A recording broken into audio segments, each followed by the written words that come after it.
Let's go. Let's go, ladies and gentlemen. Welcome to the green room.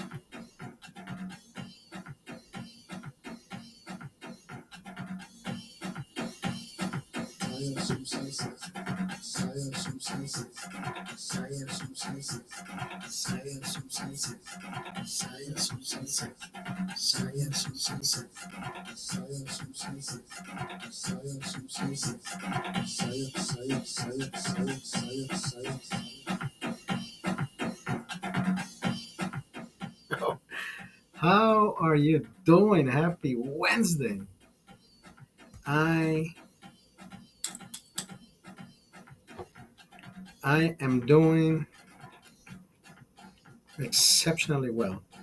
I am happy, glorious.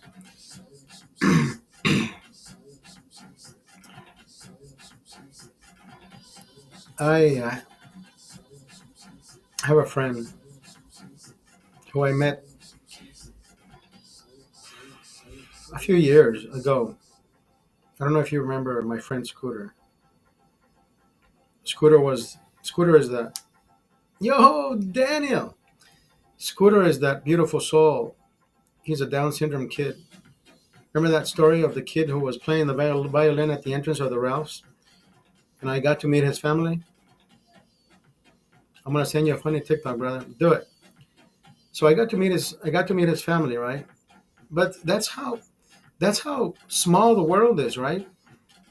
We are a ripple in somebody else's lives, or somebody becomes our ripple, right? It's like a ripple, the ripple effect, the butterfly effect. When I saw, when I met Scooter at the supermarket, one day I was messing with him, right? I said, Scooter, how about I pay you not to play? But he was always such a good sport. He's like, hey, why you gotta be so mean? No, he's such a great guy, right? So one day I'm at the restaurant, Victorio's, and he's there. And I'm like, hey, there you are. I'm like, I thought you didn't do pizza. He says, yeah, pizza makes me fat. And I'm like, dude, how small the world is. Like, this is my favorite restaurant. He says, no, it's my favorite restaurant. This is where my mom comes. She's celebrating her birthday down there. And I got to meet his mom. And I'm like, no fucking, this is such a, and I met his sister, I met his family, I met a lot of people.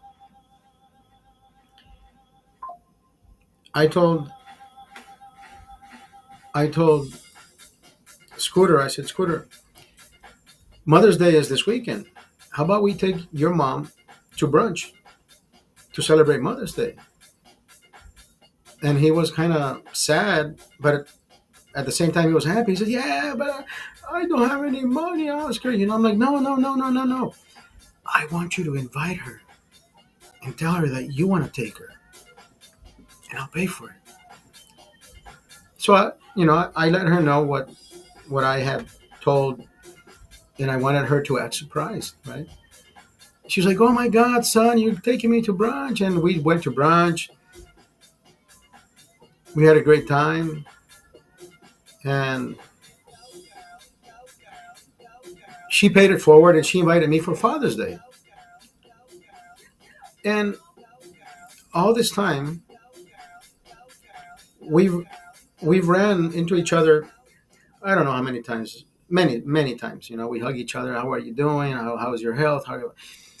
And at one point, I know she was talking to me in code because her son was next to us, and I know she was being as strong as possible to tell me that she wasn't doing well, but she said it in such a fucking powerful way that I knew how sick she was, but he never even right had an idea. Well, it turns out a couple of days ago they were visiting the restaurant, and I think her daughter asked for me. She's like, "Where's that one guy that took my mom to out to?" And I have her number. I just don't have the daughter's number. So I texted the mom's number, and I said, I just found out about your condition. You're in my prayers.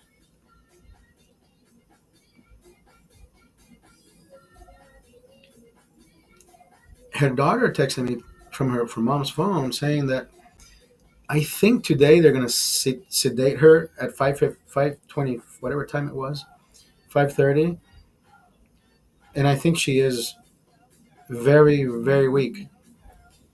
And what I understood is I don't think she's gonna wake up tomorrow.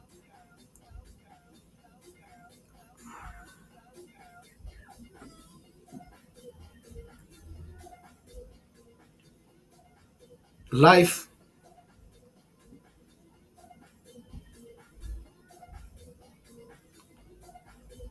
life as we know it, right before our eyes. Hey, but that's life.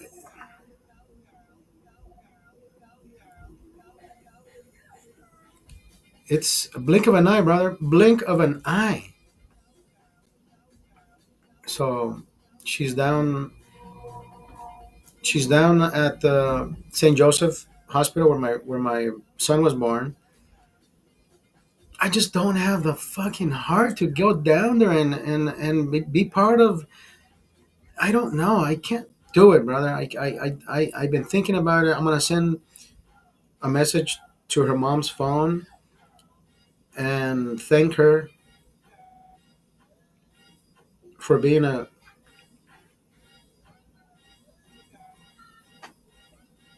good mother to her kids. I can't show up. No, I don't have that, brother. I don't have that power. I don't have that strength.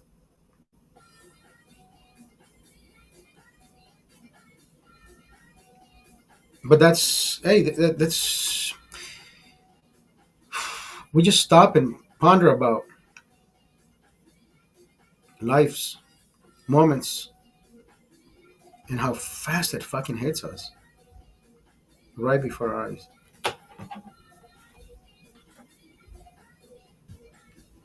Life as we know it. We are going to continue finishing my brother's Modelo Negras. I I I didn't want to go jogging today, but I thought about these, and I said, you know what? You better get out there. You better get out there and jog.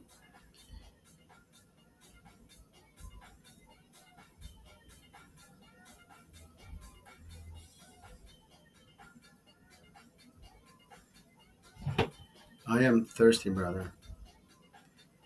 Diana, I left her a message, and I said, you are my prayers. Strong woman, brother. Strong woman. Rest. God bless her soul. I can't say rest in peace because she hasn't passed it yet. But sometimes you need to step on the other side to stop hurting, right? Cancer, fuck cancer. Cheers.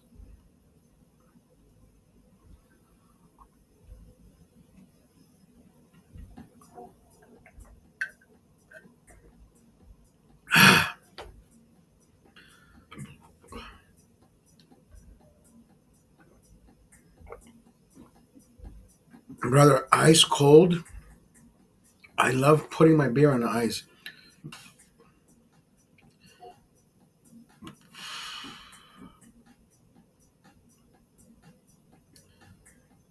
It takes one little thing to remind us of how much we take for granted, right?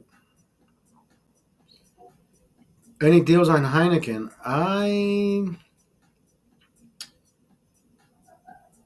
I think it's 18.99 this week, which is better than the $24. The 24 pack at Ralph's is 27 bucks. Out the door with CRV and all that, probably 29-30 bucks, which I think is still a pretty good fucking deal, right? 18.99 is pretty good. for $27 on a 24 pack. But see, I like 18.99 because I can buy Heineken Silver.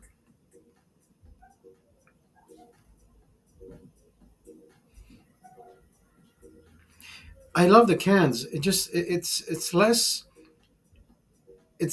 time, it's less space consuming, right? And it's and they get colder faster. Cans get colder faster.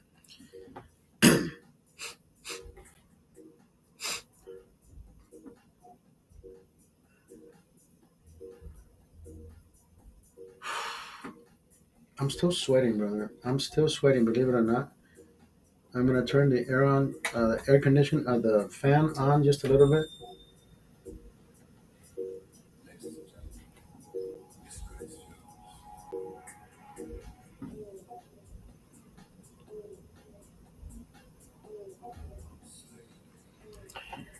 Now, let me tell you the difference. I think you've raised concern, or you've told me, about the difference in taste. Of course, I can see it. I can taste it. You can taste it. Anybody can taste it. Beer tastes better out of cans than it does out of bottles. Every time I open a fucking bottle, it smells like a skunk, right? That skunky smell doesn't go away, and I hate that fucking part.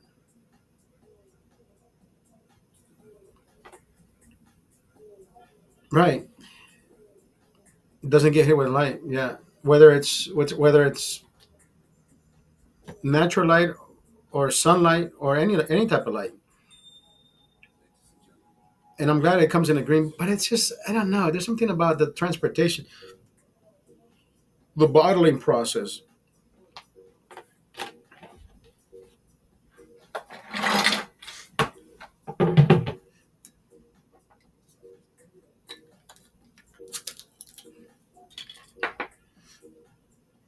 Modelo negras are fucking amazing, brother.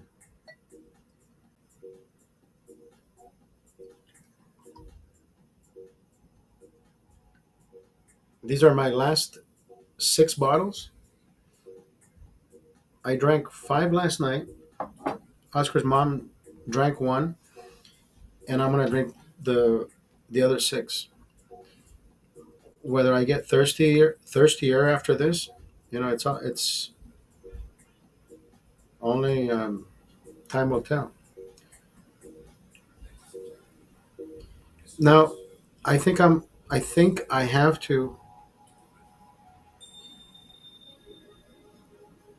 do the 30 day. I have to do the 30-day challenge, brother. I gotta stop drinking for 30 days. I gotta drop the other 20 pounds. I have to do it. I keep procrastinating. I'm jogging consistently. I'm jogging consistently. I'm doing what I'm supposed to be doing, except this. this is this is so fucking good. I've been eating. I've been running. I've been doing everything I have to in order for me to stop gaining weight. It's working, but I think I can drop more weight if I stop this.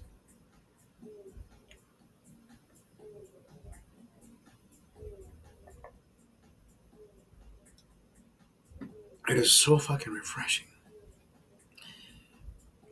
It is so refreshing.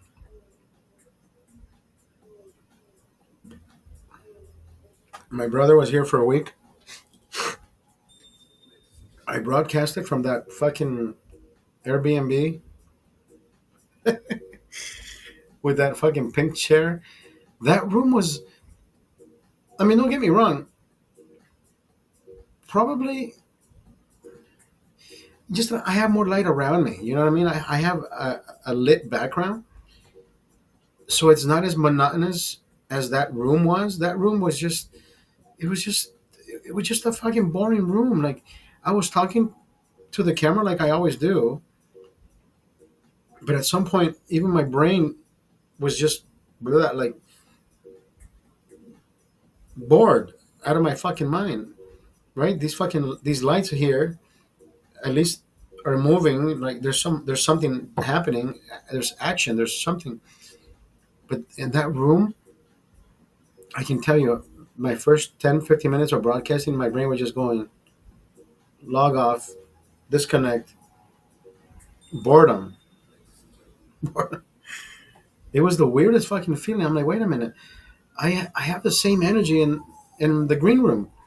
Yeah, the same energy, but it's not the same ambiance, right? It's not the same. Never the same.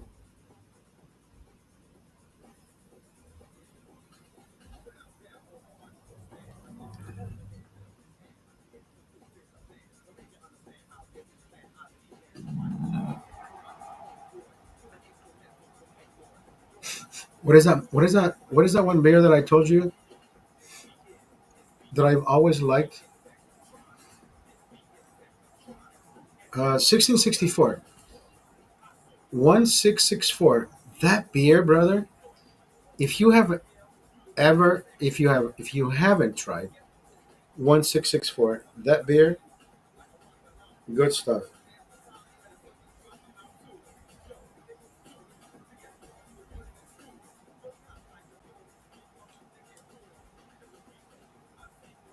I'm gonna watch your video. Hold on. Has just announced a $22 billion reparations program for African Americans. Thank you, Shannon. That's right. $22 billion in reparations have been given out to African Americans across the nation, and we're here to show you how they're spending it. How are you spending this newfound wealth? I'm buying anything and everything, y'all feel me? Sir, what have you been spending your reparations on? I bought me a Hellcat, and I damn sure ain't working another day in my life, y'all heard? Sir, how have you spent your reparations? I've been buying hella jewelry and diamonds. Quality VVS only, y'all. Sir, what have you been spending your reparations on? Perhaps investing? Hell nah, I ain't investing. I'm rich, I don't need to no more. Ma'am, how have you been spending your reparations? I've been buying everything. I just paid. Yes, paid. We ain't stealing no more for some groceries. We ain't stealing no How more. have you been spending your reparations? I bought me some studio time. Want to hear some bars? No, thank you. Folks, despite the reparations, crime still seems to be soaring through the roof. More on that later. Thank you for watching. This has been Royalty Humor.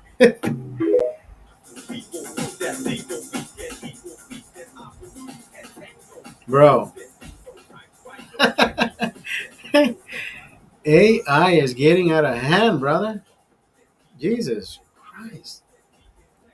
Now, somebody tell me, why is the Statue of Liberty covered?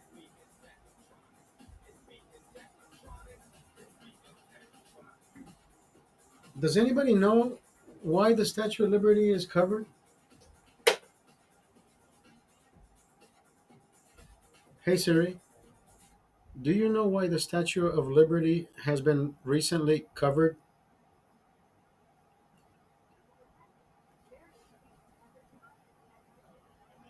Its iconic appearance. In recent times, there have been significant restoration projects to ensure Lady Liberty stands tall for generations to come. This answer is from StatueHistoryChicago.com. This has to be AI.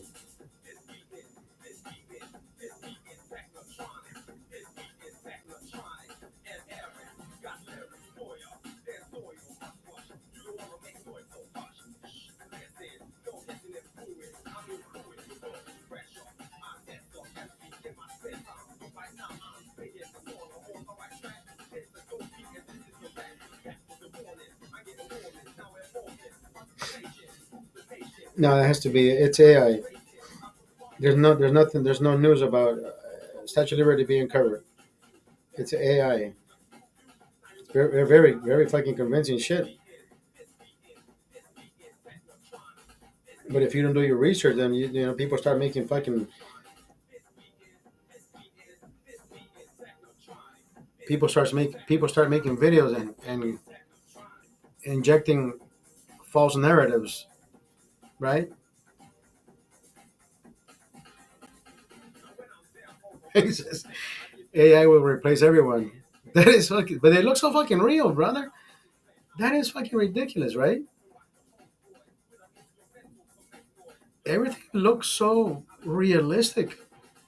That is That fucking black lady. We don't get to steal anymore. We're buying everything. I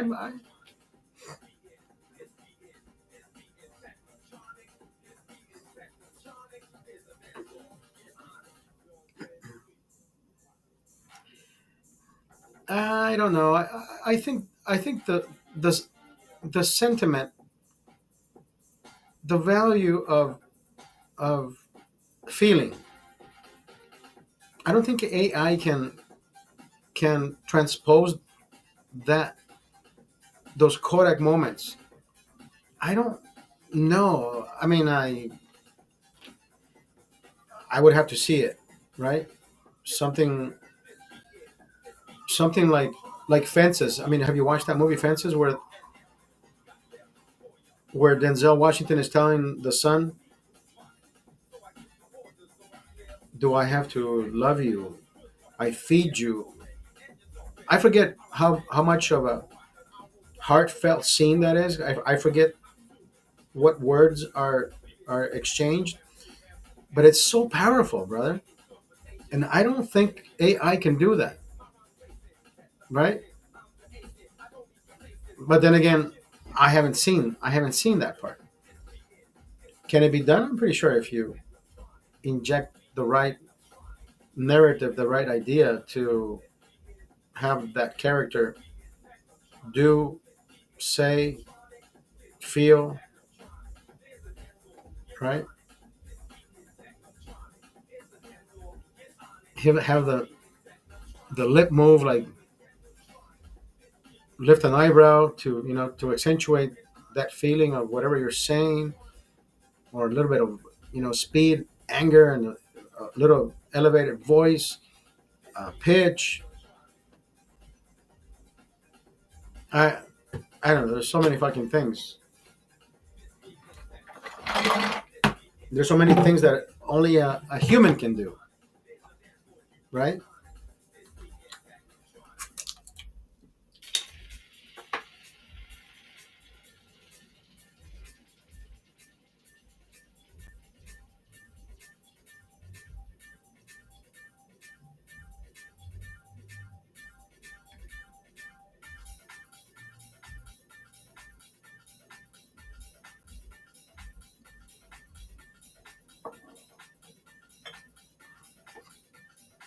I texted Robert, the owner of the restaurant, and I told him about Diane, Diana.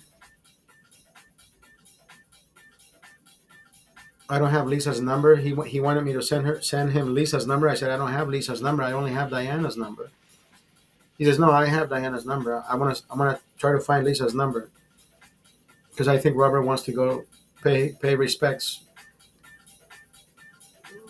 Robert is an older generation. Robert is my mentor, my father figure. I've learned a lot from Robert.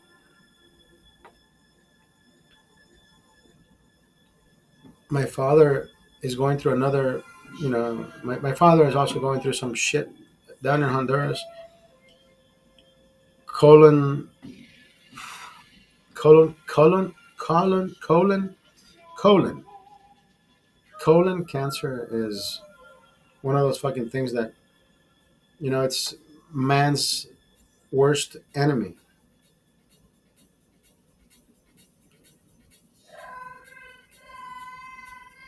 My brother went back to Honduras. Today was his first day next to my dad. I asked him how his dad doing. He says he looks a little bit more jovial than when he left. So he's been recovering for the past week. He says he looks better. My dad is a strong man, but then again,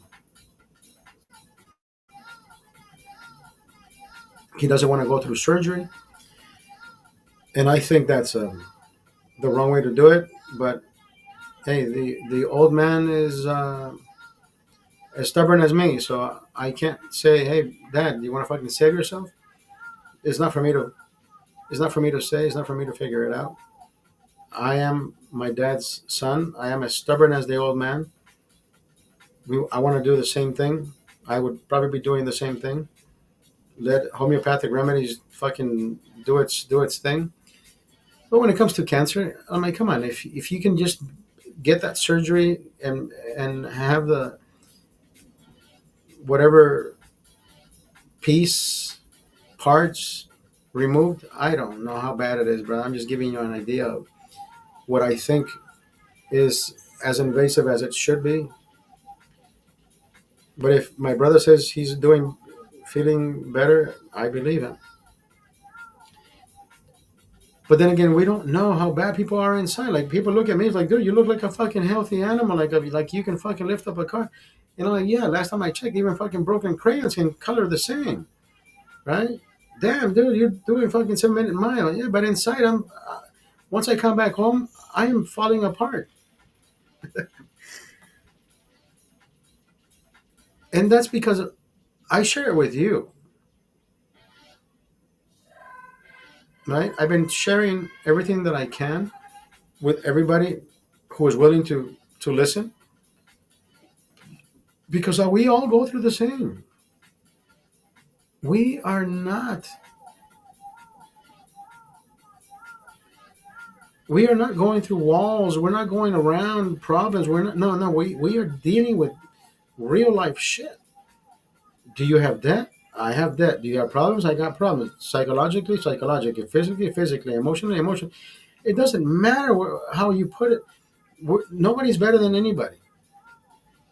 Now, do we deal with shit differently? Absolutely. Everybody deals with things in a different way. People like to lash out. They go on the internet and fucking tell people that they want to kick their ass because they saw a MAGA hat. You know what I mean? They want to make themselves feel empowered because they feel like I can fucking hurt you because I know I can. So, and I'm like, bro, chill the fuck out, man. It's just a fucking hat. Like, what is that fucking hat gonna jump at you and choke you? Like, what is it? Right? What is this? The fucking Exorcist? Yeah. Anyways, and of course, I don't go around fucking thinking I'm Charlie Kirk and I can defend everything that I should. I don't defend anything. You know, right? If you love Biden, then yeah, I wasn't bashing you for loving Biden, but you can't come at me and say, "Yo, fuck you, I'm gonna kick your ass because you like Trump." Dude, stay in your lane, bro. You were over there, nobody fucking bothered you. All of a sudden now you want to come and bother me? Like, no, that's not, right. What gives you that fucking entitlement? Because you're racist. How the fuck am I racist, bro? Prove it. Prove it that I'm racist. What have I done to make it racist? Oh, you're wearing the hat. So the hat is racist? No, you got you're getting your fucking panties in a bunch. But then you're right. I'm a fire starter. But if I continue the fucking conversation, then I become the fire starter because I'm the one. Yeah, and I don't think so. Well, you're the one wearing the hat. I didn't fucking wear it because I'm against whatever the fuck you think. You just hate Orange Man bad, right? These fucking people have their shit scattered all over the fucking place. Start reading books. Start educating ourselves. That's where the problem lies. Everybody wants to be the fucking next TikTok lawyer. Everybody fucking opens Facebook and now everybody knows. Oh yeah, the narrative is oh no, what is it? Nobody's illegal on stolen land. Like bitch, shut the. That narrative has been fucking expunged, erased, and rewritten. Like somebody already made a video to show you how Mexico sold the land, lost the land, gave up the land. Anyways, why even get into that? I don't have all that fucking energy. I want to have fun and drink a beer, right? If you wanna go look it up, ask Siri. You have Siri. You have fucking ChatGPT. ChatGPT. What happened with California and New Mexico and all the other border right borderline states? during the Guadalupe Treaty? Was it stolen, or is it a real document? I don't have time for all that. I don't. I want to enjoy a fucking beer, talk to you, and be the most amicable asshole that I will always ever be. Like, am I an asshole? Yeah, I'm the best fucking enjoyable asshole you'll ever meet. Right? Do I know how to bug you? Hold my hand. Let me lead the way, bitch. Of course I. But that's what I'm saying. It's about having fun while you're doing it. Right? It's not about ruffling feathers.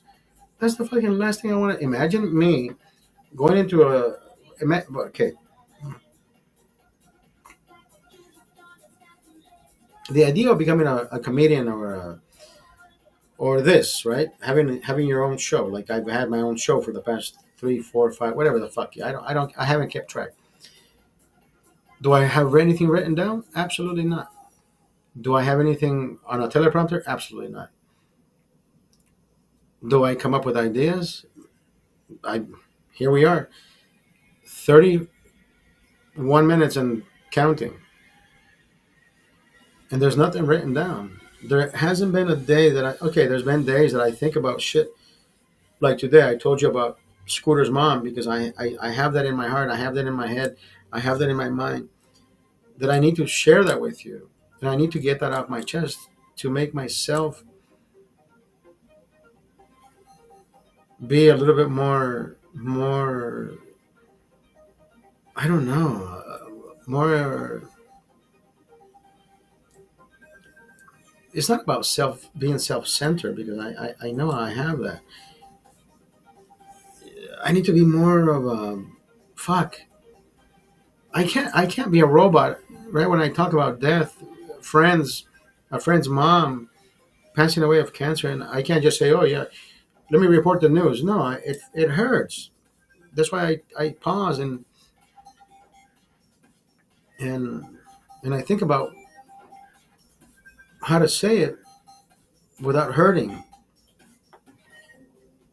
And it hurts to think about that. Like, Jesus.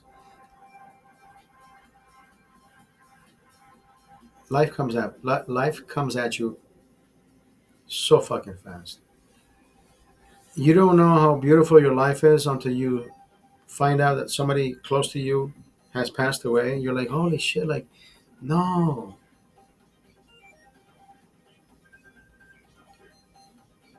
Right?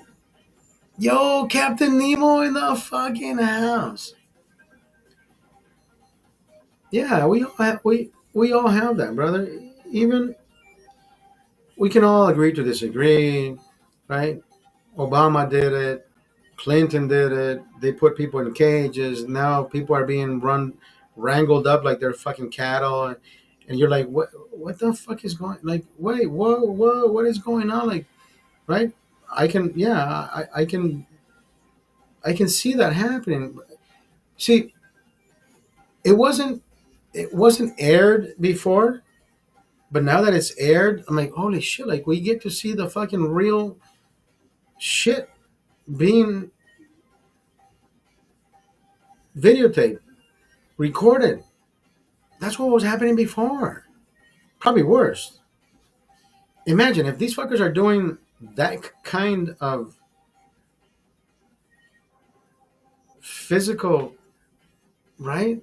Physical abuse. What were they getting away with before? Probably worse. Probably worse. Yeah, I mean, I can't say, hey, bro, don't resist. I'm like, bro, you're about to fucking take the guy out of the country. He knows he got to fight for his right to stay here. I can't say, hey, bro, yeah, you're doing a good job. Applaud. And, right? I'm compassionate. I'm empathetic. I have empathy with everybody. But at the same time, I'm like, bro, like, you put yourself there. But at the same time, yes, like, fucking, we didn't see those fucking type of videos before. You can't say Trump is the bad guy. Laws are bad. And people who enforce those laws are just enforcing the laws. And it probably looks bad. And I'm not saying they're doing I'm not saying they're doing it the right way. There has to be a better way to fucking do it. But then again, listen, if they stop you and you resist, you we fall into the same loophole of who's doing it right, who's doing it wrong. Is the person putting the handcuffs on wrong because they know you're here illegally, or are you doing it wrong, trying to avoid getting caught?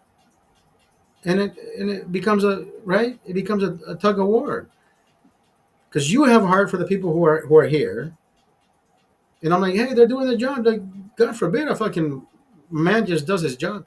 But then again, yes, you're absolutely correct. Does it look atrocious the way they're fucking doing it? There wasn't video of how they were doing it before. So I'm like, wait a minute. So if they wrangled how many people, right? If that president wrangled, I wonder what they were doing. They were probably getting away with far worse shit than they're getting away with today. I I'm not trying to fucking change the narrative. I'm not trying to change the scope. Look that way, right? Somebody's getting hurt.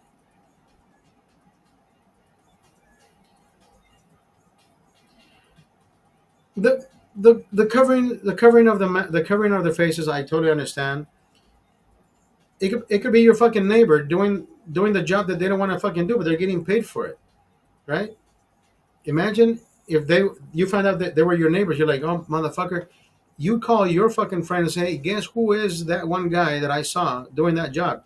My neighbor, right? Nobody wants that information being leaked. They're just doing their job. They're just doing their job. In that particular sense, I would say they are covering their faces to avoid repercussions in the most negative way for doing the job that they're getting paid for.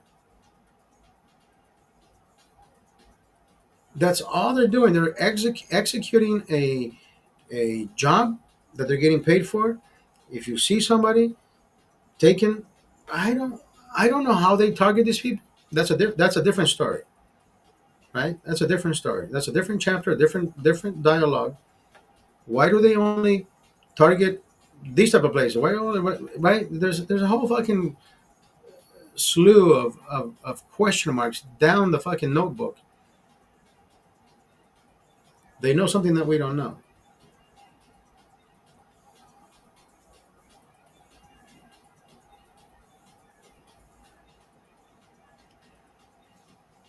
Now,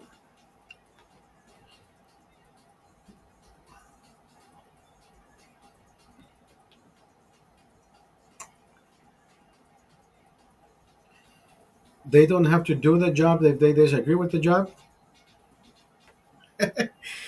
Captain Nemo,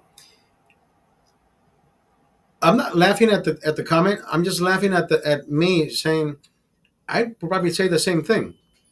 But we have to think about this. There's jobs that have to be done, like the president, right? The president executes the oath of office. Sentiment is not part of that oath because I can't think about, oh, I can't feel, we're about to kill some terrorists. What if the terrorists have kids? There is no sentiment in that. There is no. Laws don't have compassion. Laws don't have empathy. Laws are straight, cutthroat, and to the book, right? The heaviness of the law has no compassion. Right. That's why you see the balance and the blindfold, because what you're saying is, let's have empathy and compassion when it comes to what if somebody what if somebody rapes your daughter and kills your wife, and you have the guy at gunpoint. You're like, "Oh, you know what? This guy may have a fucking wife and daughter himself. Should I fucking kill him? And no, I'm gonna be a human and not kill him." because he has a fucking family to go back to. So, and I believe you. And but see, your argument is null and void because, and I know they're not terrorists, but the people who are doing their jobs are finding out, are going out after illegals. And of course, and I understand, the fact of the matter is, somewhere down the line, I heard and I believed that they would only go after criminals. You're right, absolutely right. Absolutely right. You're correct in that sense. But I can't put sentiment into the job that you're putting sentiment into, because you probably hate the guy in office more than you hate the guy doing his job. And I understand that. But you can't, that's not part of their job. Their job is not, let me see if they look sad, let me see if they look happy. They're just executing their fucking job. So am I mad at them for doing the job? I can be upset in how they are executing the job, not what they're doing, how they're doing it. Right? Like, bro, do you really have to fucking throw the guy to the ground? I mean, some videos they are resisting, right? They are resisting. Do they need to be wrangled like fucking cattle? No, absolutely not. Did we see worst back then when we saw kids in cages and right in families? There, there's different scenarios, but it's not about who did it better. Fuck all that. Fuck all that. I don't have sentiment for that, brother. The value is the laws, the stipulations are being regulated by the agencies, and if you don't like it, but don't fucking turn on the TV. And I'm not telling you to fuck off. No, by all means. I'm not disrespecting you. I'm just saying, if some people cannot live with the idea that somebody is executing their job, they're getting paid to do that. They are not going to do their job without the mask. There is no retaliation. There should not be retaliation. Imagine there is already retaliation about somebody doing their job. This is a sanctuary city. The minute somebody, so imagine this. Imagine this. Why hasn't there been any fucking protests about the repo man? This is like the best analogy I can fucking give you. Why hasn't there been any fucking protests about the repo man? The repo man is doing exactly what that guy is doing, apprehending and transporting. If you stop paying for that vehicle that you owe, they will call law enforcement and say, hey, you know what? I don't want anybody reporting this vehicle stolen. I'm about to pick it up. This is the company I work for. We do repos. We're about to pick up this vehicle.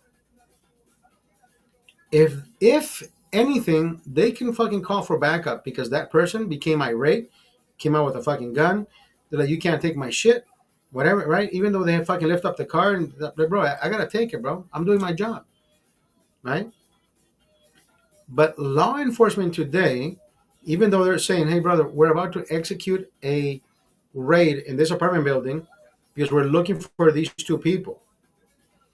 Law enforcement says, bro, we can't fucking help you because we don't work with you. We don't work with ICE.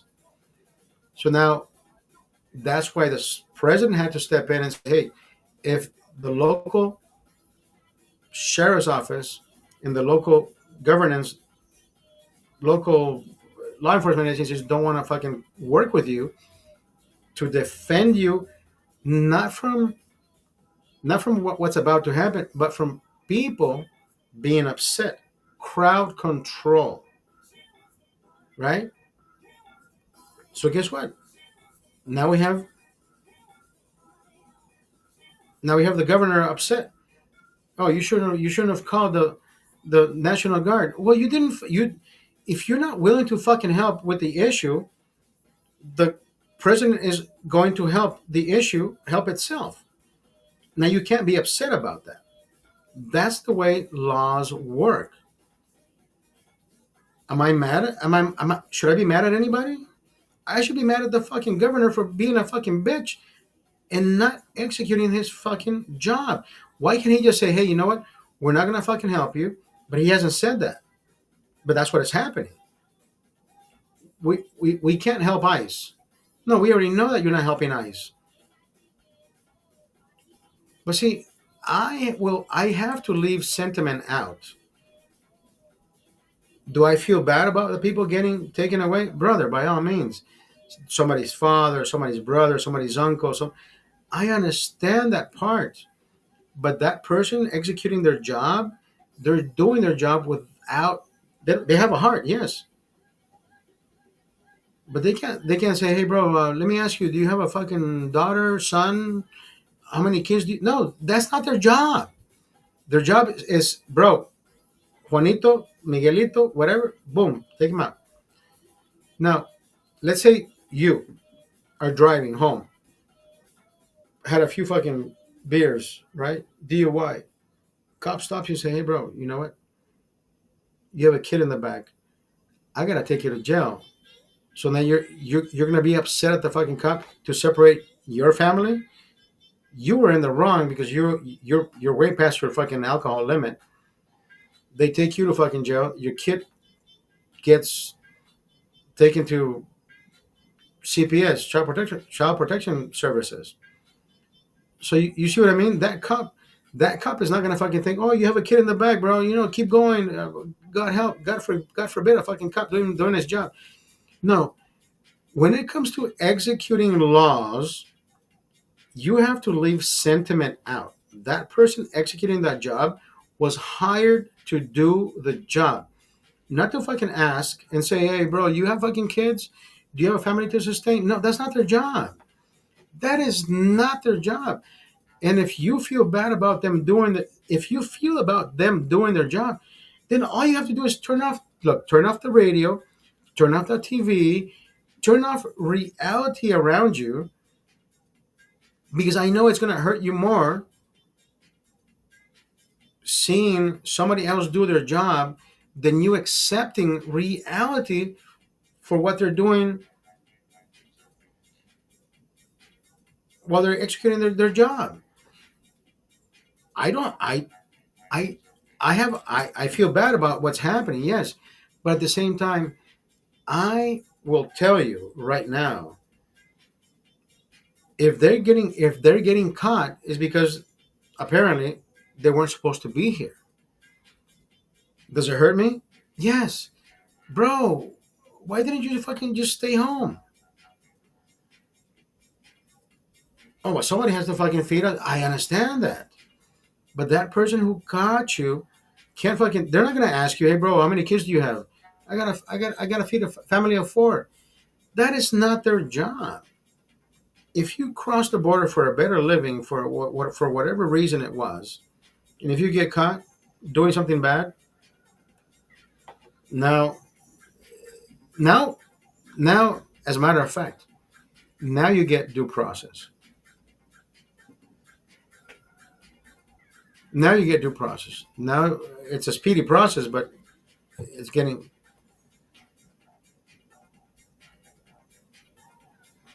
No, I understand that, Captain Nemo. In that sense, I completely agree with you. We should be working on how we can make it possible for some, not for these people, for some people to stay here, because some of these motherfuckers are just here to fucking, right, suck the teeth. If you can prove that you've been here 20 some years, 10 years, 15 years, working your fucking ass off, now you have your own home, you have your own gardening business, you have your restaurant, you have this. Those people should be looked at first. What do they need to anchor themselves in the most legal fashion? But if you have been a delinquent, if you have broken the fucking law, if you have been in jail, 75 times, and why are you still here? Right? Then yeah, I can tell you that I can have heart for it. But somebody executing their job and me saying, "Hey, bro, you can't take that guy. You know how I is my neighbor," and I'm gonna say, "Wait, so my neighbor was illegal this whole fucking time? Like what the, bro? What the?" Not sending them back to their dangerous countries to be killed when they get off the plane. I mean, you're taking a little. You're taking it.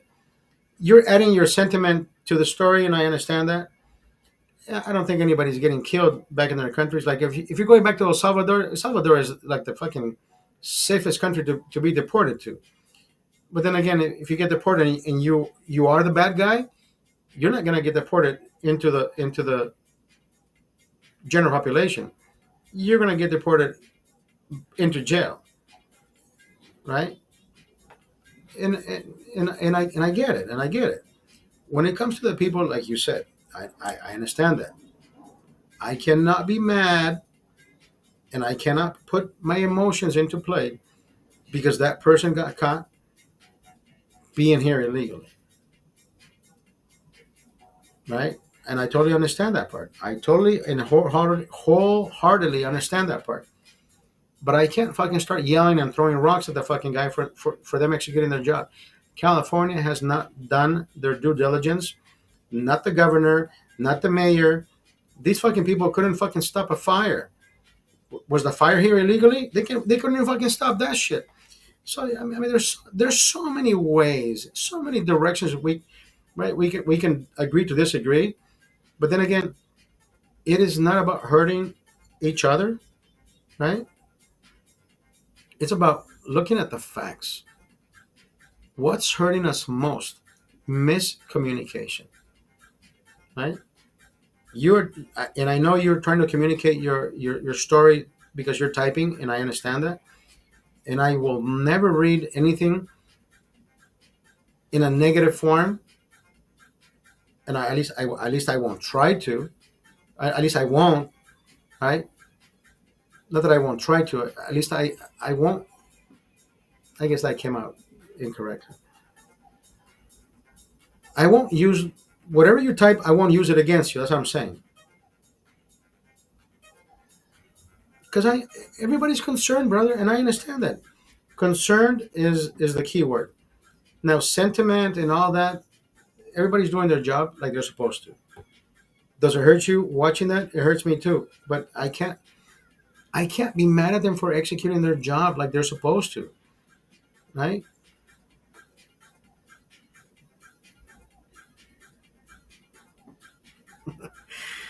Should the U.S. be heaven for the whole world? No. We've seen the same thing happen.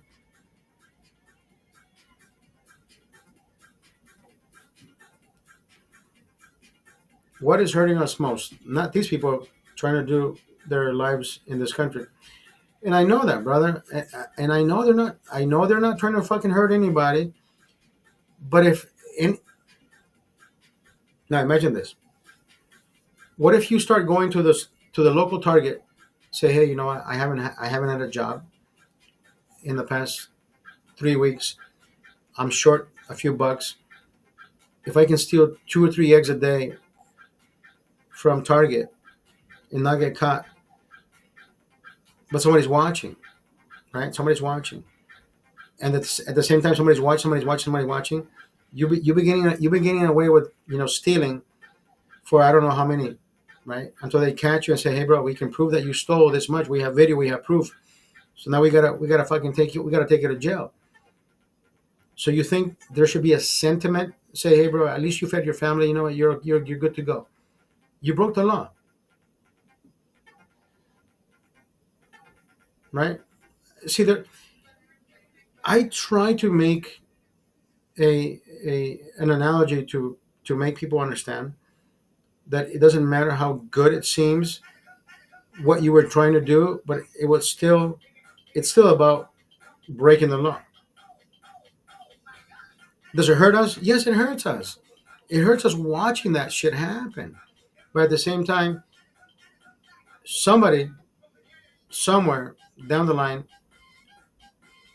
has broken the law. And you're right, brother. I think we should find an umbrella and a sifter to know who's been doing good and who's been doing bad, right? Santa Claus has not. I guess Santa Claus doesn't fucking check for papers, right? Santa Claus is delivering to every fucking address. Doesn't matter if you're a fucking legal or illegal. You're checking out lists, checking it twice. He's checking for have you been naughty or nice, not fucking illegal, right? God forbid Santa Claus starts fucking asking for papers. But and I understand that, brother, and I completely understand it. But at the same time, again, we fall back to the same position.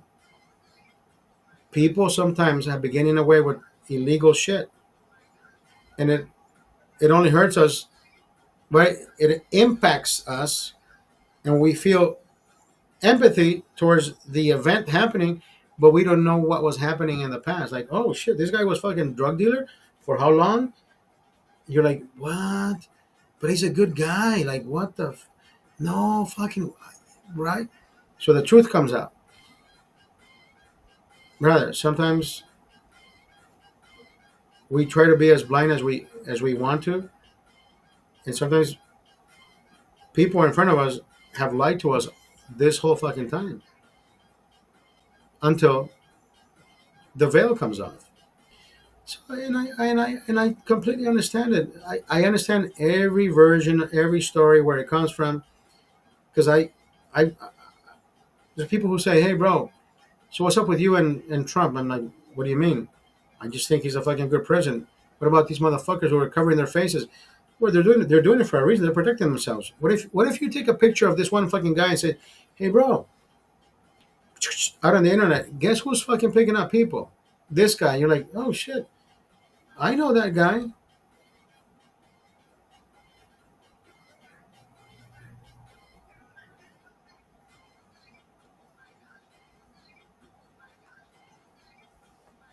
Captain Nemo, look, I think I think you're putting your energy in in an incorrect fashion. Don't come at me with your problems. Don't come at me with your misdirections. You have Congress, you have your local offices, right? And I'm not saying to fuck off. No, no, no. By all means, I can read your comments and I understand that. But the energy that you're putting out, brother, it would be better channeled into somebody that will do something for your region, right? And I don't want you to be sorry, brother. There's nothing to be sorry about. The same tired argument about breaking the law by walking across the border, make the law compassionate by giving them a legal way to get in. Brother, listen, why don't you do something in your district? You're not going to change anything when you come here and type how you feel about it, right? Because I won't turn you down and I won't tell you to fuck off. I won't tell you, hey, bro, you know what? Fuck off with that message. Why don't you fucking take. No, and I understand that.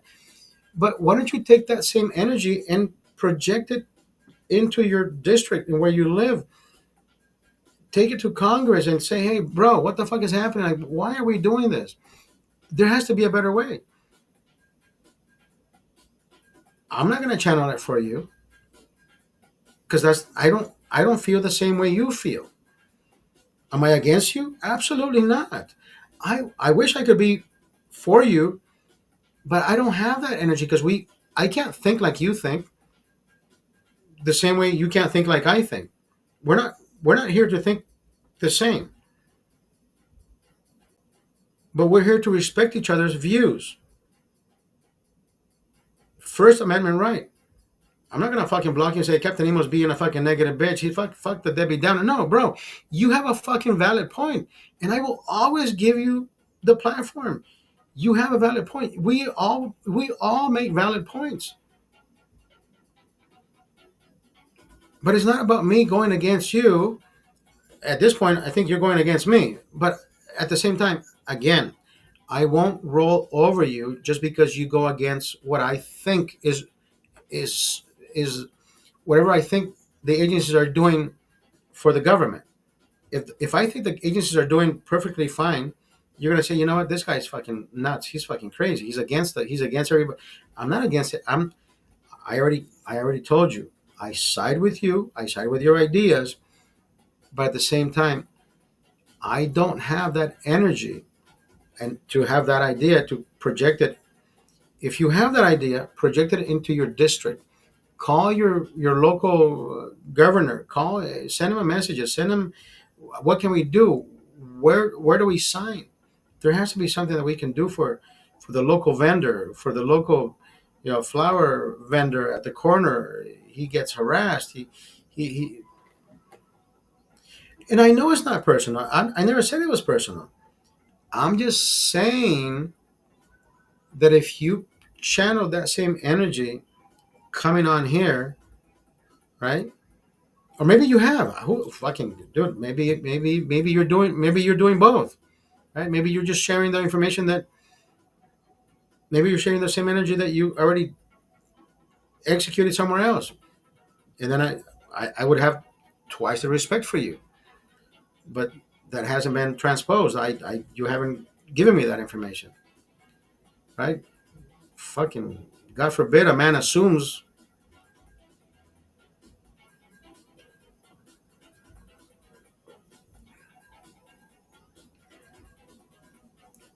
90% of the people who give shit or write shit on the fucking internet, wherever you watch, wherever you go, it is not about the job of the people executing their duties.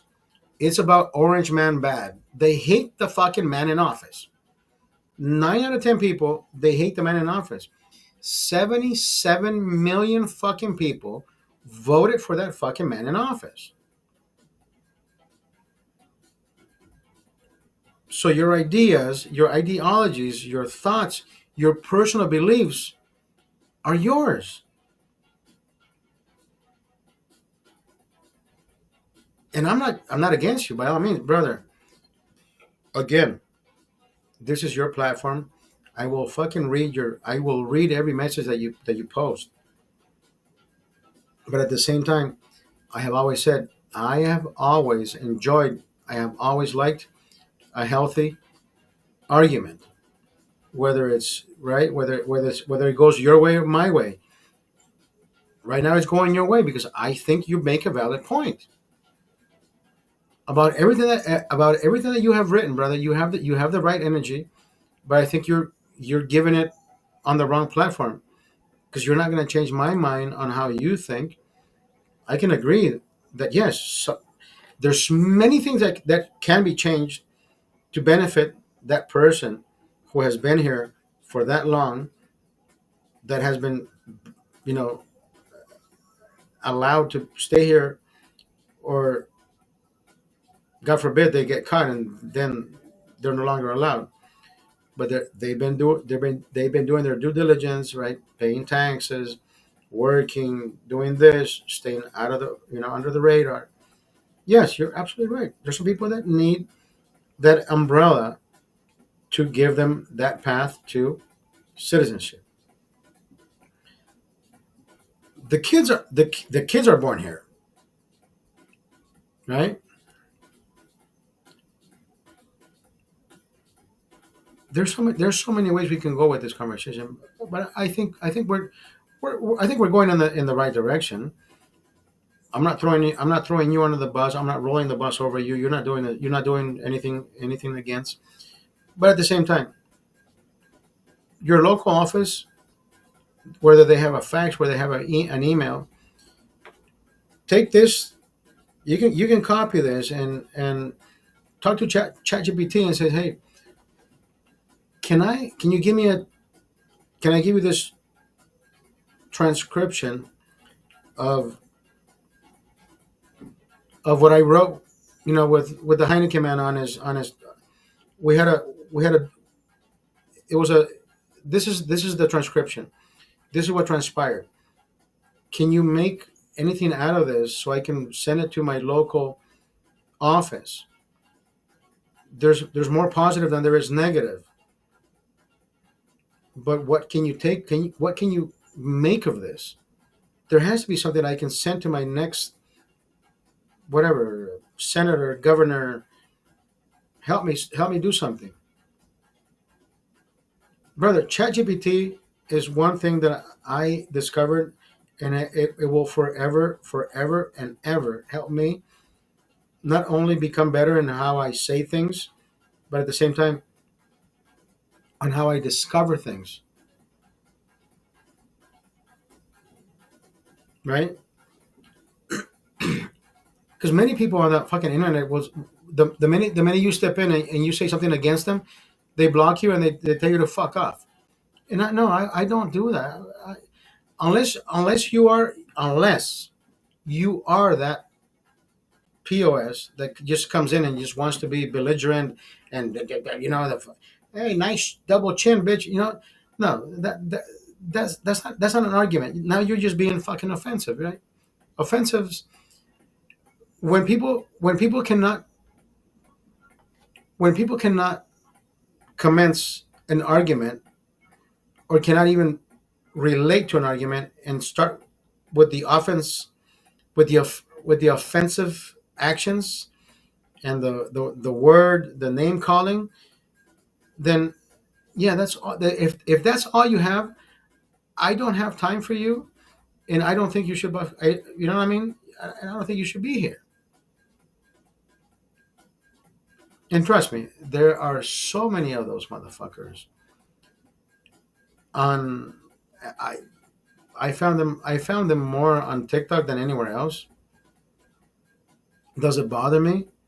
It doesn't bother me, but I am pretty certain that it bothers them, that it doesn't bother me, right?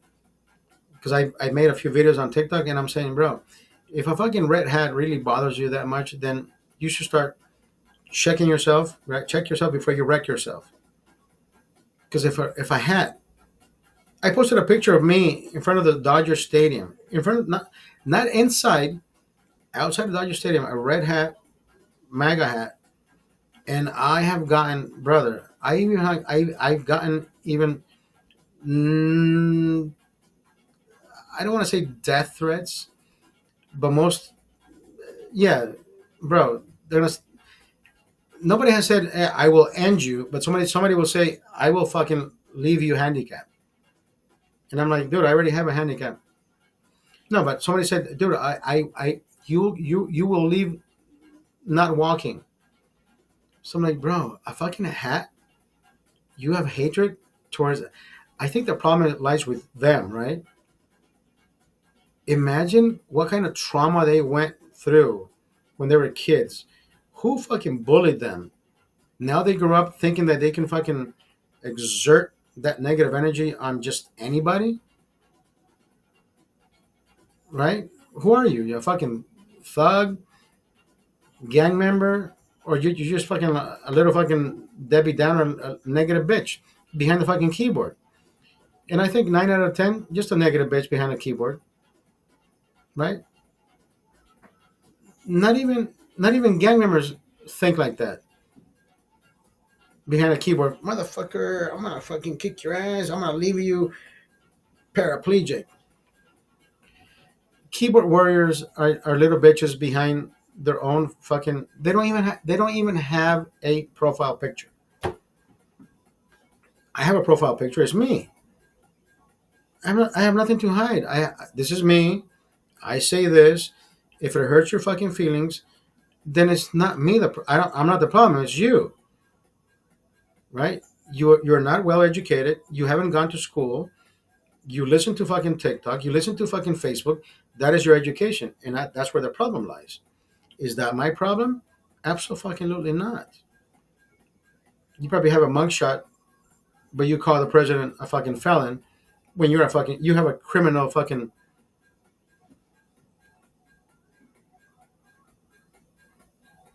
My pastor at church said this last Sunday.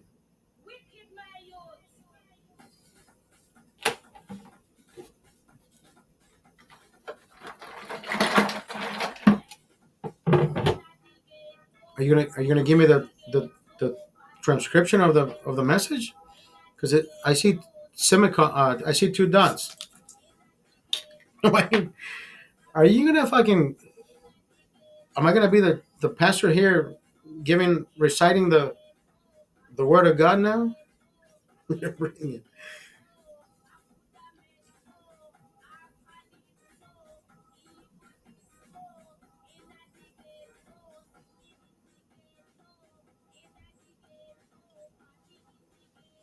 Or did you try to copy and paste? Because I can't fucking see anything under that.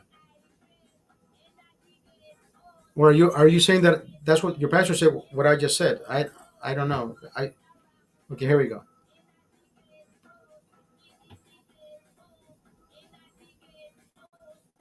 Yeah, you're right.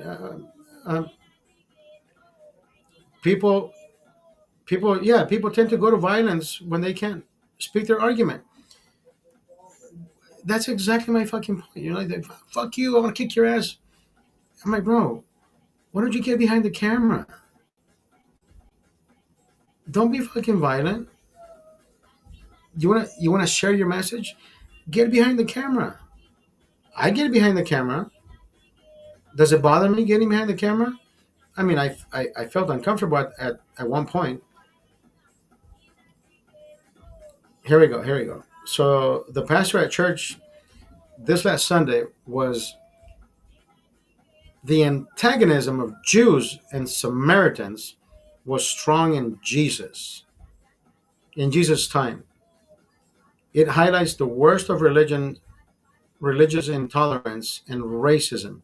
Today, we often indulge in angry words and vengeful feelings.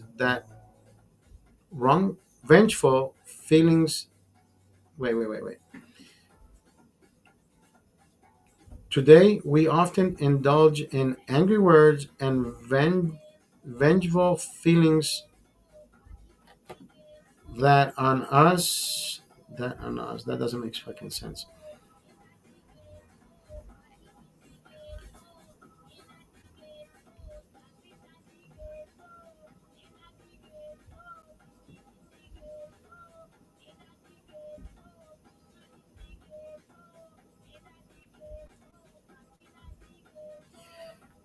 Now, let me ask you this.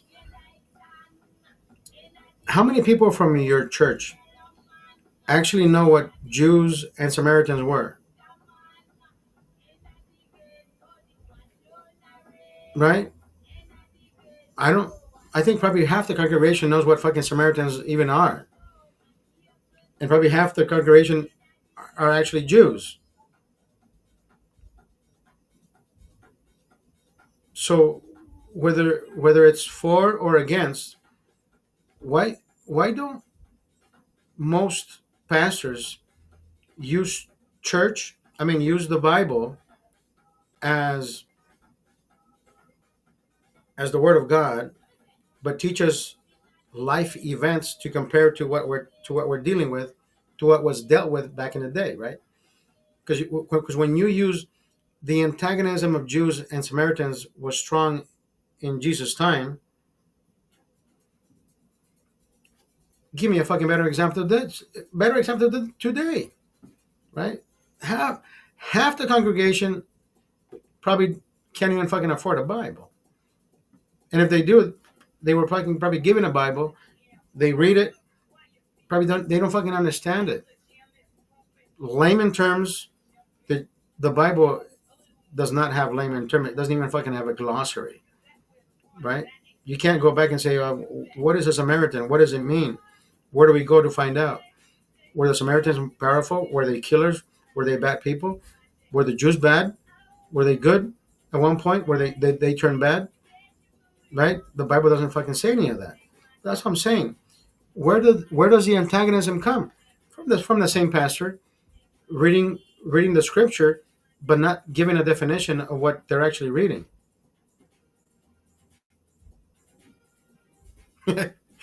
No. And I'm pretty sure there is a word limit. I'm just saying. But of course, I can't wait for you to give me the rest. I mean, I gotta take what you wrote into consideration to at least give what I think is happening. And I think pastors know what they're doing sometimes. because that pastor up in the pulpit is not against you. No, they're in favor of the word. They are in favor of the words coming out of their mouth with such energy to make you feel like they're giving you the best information because they are the pastors, right? No pastor will ever fucking say, "Hey, what we should start going against government because I don't think they're giving us their best." No pastor will ever fucking say that. But you see what I mean? There's different energies because the energies are supposed to be given in such a fashion, in such a way, in such a direction. I can't tell you to hate your neighbor because that's not what the Bible says.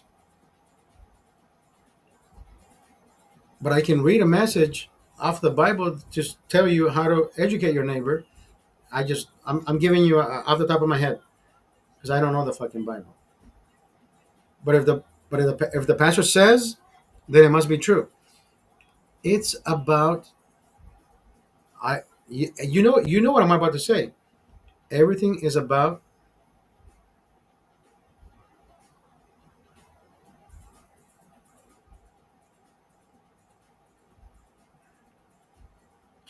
it's all about perception.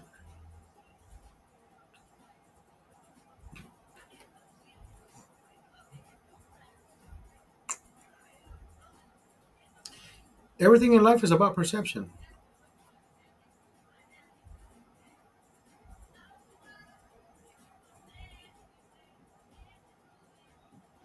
Right? Right? We talked about that. We talked about that. The antagonism of Jews and Samaritans was strong in Jesus' time. It highlights the worst of religious intolerance and racism. Eh, it's again, it's about perception. Today, we often indulge in angry words and vengeful feelings that become burdens on us, not on those who offend us. Hmm.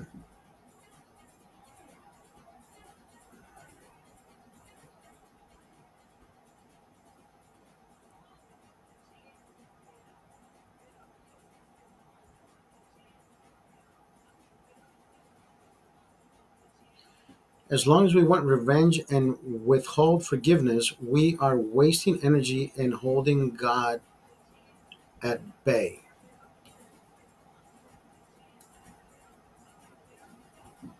One, the person the person holding the Bible, which is the pastor, is using the words to divide you, not to unite the church, right? So the antagonism starts with the person using the word antagonism.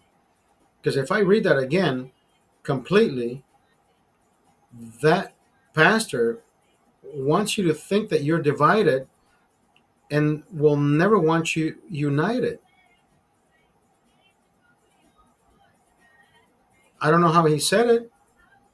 I don't know how emphatic he was saying, right? I can add emphasis on the first paragraph or I can add emphasis on the last paragraph.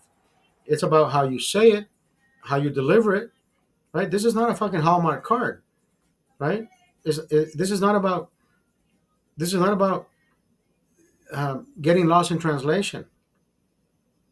Sometimes pastors use the word of God either in their favor or against whoever they're saying it to, right? They may project their ideas onto you to make you feel like you're the culprit, like you are guilty of doing something. But at the same time, hey, I'm gonna pass the little bucket. I will pray for you, and you shall be absolved.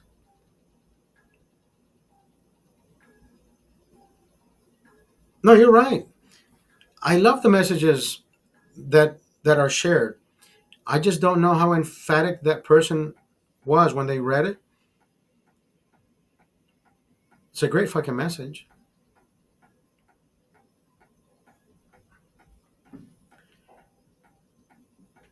Jesus wants to break through the barriers and walls separating people then and now. Jesus wants to break through the barriers and walls separating people. That is that last message right there is very, very strong, very powerful, almost confusing. Like, what is Jesus doing? Is he bringing people together, or is he sending people back to their territories? Right? Who is Jesus now? Is he fucking ice? You see what I mean? It's all about perception. Perception at the end of the day. That is fucking strong. I have read the Bible. I read the Bible. Do I understand it? Probably 50% of it, because the other 50 is those fancy words and shit that again, it's all about perception. Like, what do you perceive? What did you understand? None of those words are meant to hurt anybody's feelings, right? Love thy neighbor, 10 commandments, read this, read that. It's a story within a story, but it's according to the people who is that person who was reading the book and tells a story. How emphatic are they on certain events to make you feel the way they want you to feel? Same thing with media, right? How much of a sensationalist does that person have to be to sell you that information only because they want to sell that story that benefits them, because they want you to click, right? TMZ was the fucking first channel to do that, because they were trying to inform you of what they wanted you to click on, because that's not news. They're never been news, right? La farándula. La farándula. This is the gossip, right? It's not news. Who gives a fuck? But then the news says, hey, wait a minute. We can fucking spin the shit around and make it work for us. Clickbait. God, I can't even come up with a fucking stupid headline right now because I wasn't ready for what I was about to say,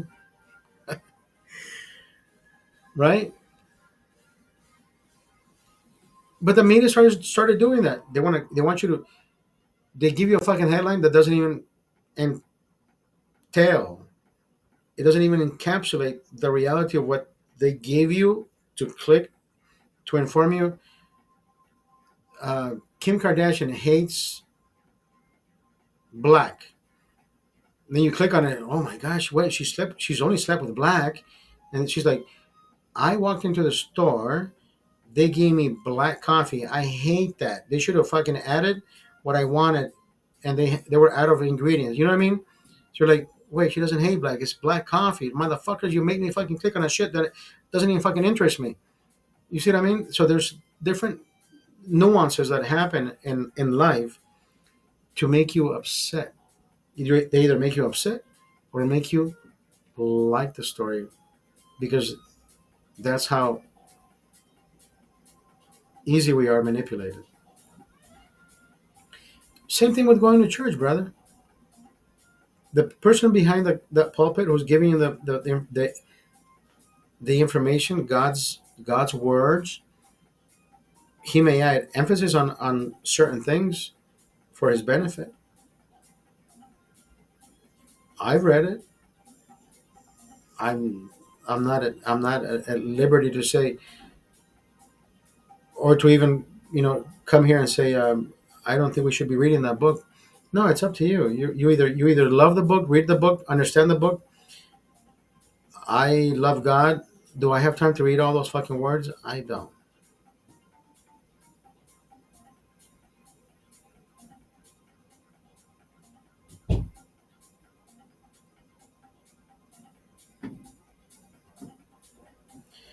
It has to do with a Bible story where Jesus' disciples, the Jews, felt disrespected by some Samaritans who Jews looked down upon and felt superior to.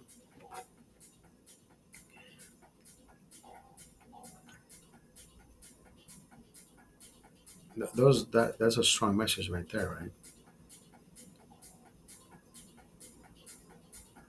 right? Strong message right there. Strong message. Now, what did the Samaritans do to make the Jews think that they were superior?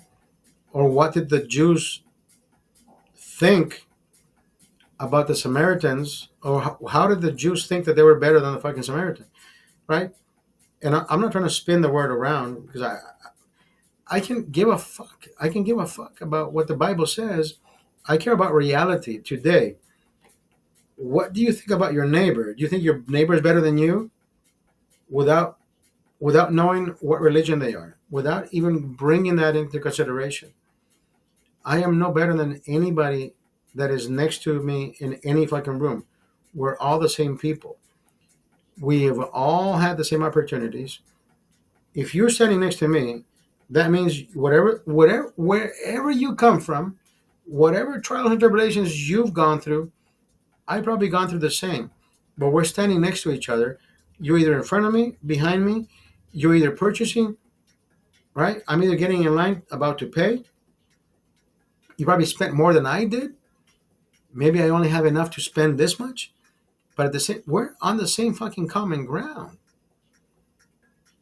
Right? Again, it is about that person giving you that message, telling you the superiority of certain people. That is called division. And I don't think a fucking pastor should be talking about division. I think a pastor should be talking about love thy neighbor. Love is in general, brother. I don't give a fuck what color you are. I don't give a fuck where you come from. I will respect you with the same fucking respect that you give me. Even if you disrespect me, I will still love you. But you know what? Because somebody may have fucking treated you bad. Somebody may have treated you horribly. Maybe you're going through some shit. Maybe you need that person to step ahead and say, hey, bro, God loves you. Come in. Be safe. God bless.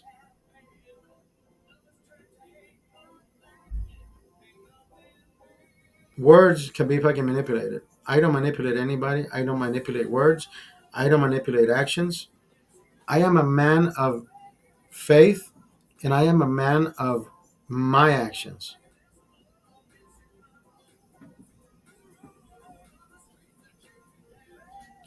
The disciples wanted to start something physical with the Samaritans to show them who was boss. Jesus talks about division. Suppose ye that I am to give peace on earth. I tell you, nay, but rather division.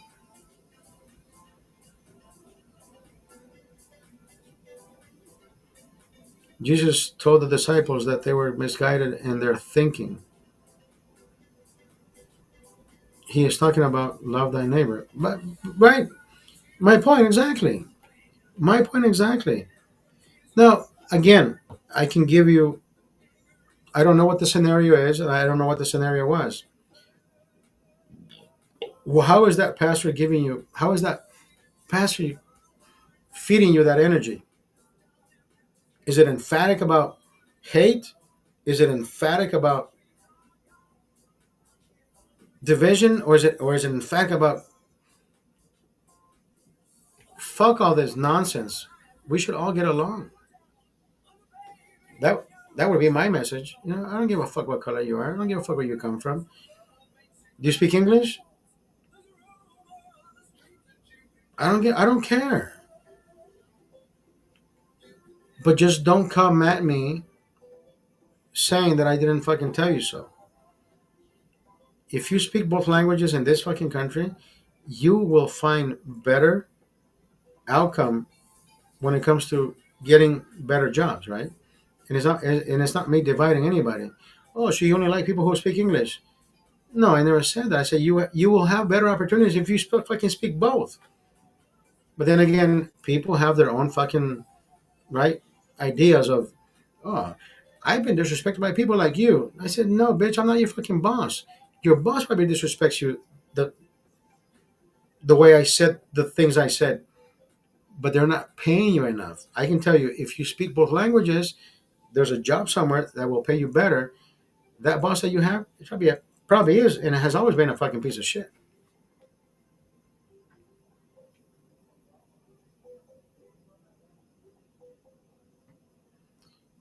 Captain Nemo says, the division of Jews and Samaritans was a fact that he used as an example of division instead of love. Now, imagine a pastor using something that nobody has ever fucking lived in their life to give life about something that is happening today. Like, so what is the concept? Racism and hate has always existed. So we're supposed to be raised with the idea that racism and hate has always been part of our lives. I didn't get raised with racism and hate, division, right? At least I didn't.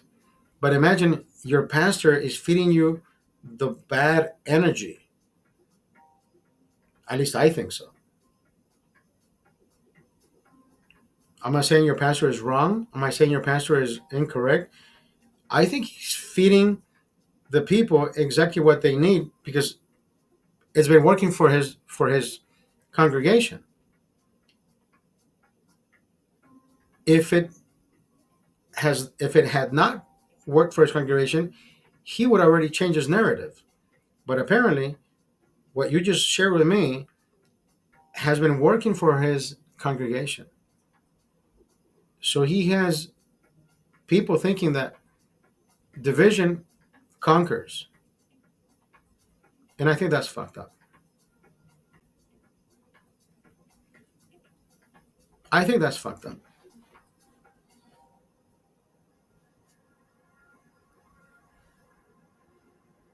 Imagine, right? So so I'm reading your message again. The division of Jews and Samaritans was a fact that he used as an example of division instead of love. Why haven't I read a message of love instead of going against or with the division of Jews and Samaritans? Right? You haven't written that part. Or maybe there is a continuation to the story. But I think you would have started with that rather than me going through the chapters that, right, the paragraphs that you wanted to share with us that your pastor has said and has shared with the congregation. I think your pastor enjoys division more than he enjoys love, because I think he gets a jolly out of saying, God forbid, I don't know, but I think he fucking throws in this government once in a while just to make you think, oh shit, he's right. We are on the I'm at the fucking right church. This guy knows what he's fucking talking about. That part I made up. Is he saying that? Is he doing that? I have no fucking idea. But it makes me think, what I've read so far, he's using the word of God to benefit himself, not to benefit you as a follower of God, but I think he's doing it to benefit himself. Captain Nemo, sometimes we think we are laying down, getting some shade under this big fucking tree, right? We are nice, cozy, we're having a fucking picnic, but God forbid one of those fucking branches breaks off, knocks you in the head, and takes you out. I think that's what's happening here. If you have not seen it, from what you have shared from what you have shared, from what you have shared, from what I understood, what you just typed, I think you are at the wrong congregation.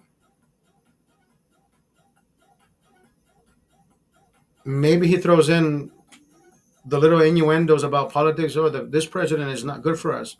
No, I think that pastor is not good for anybody. Because if you're using Bible, church to divide, I don't think you should be part of church, period.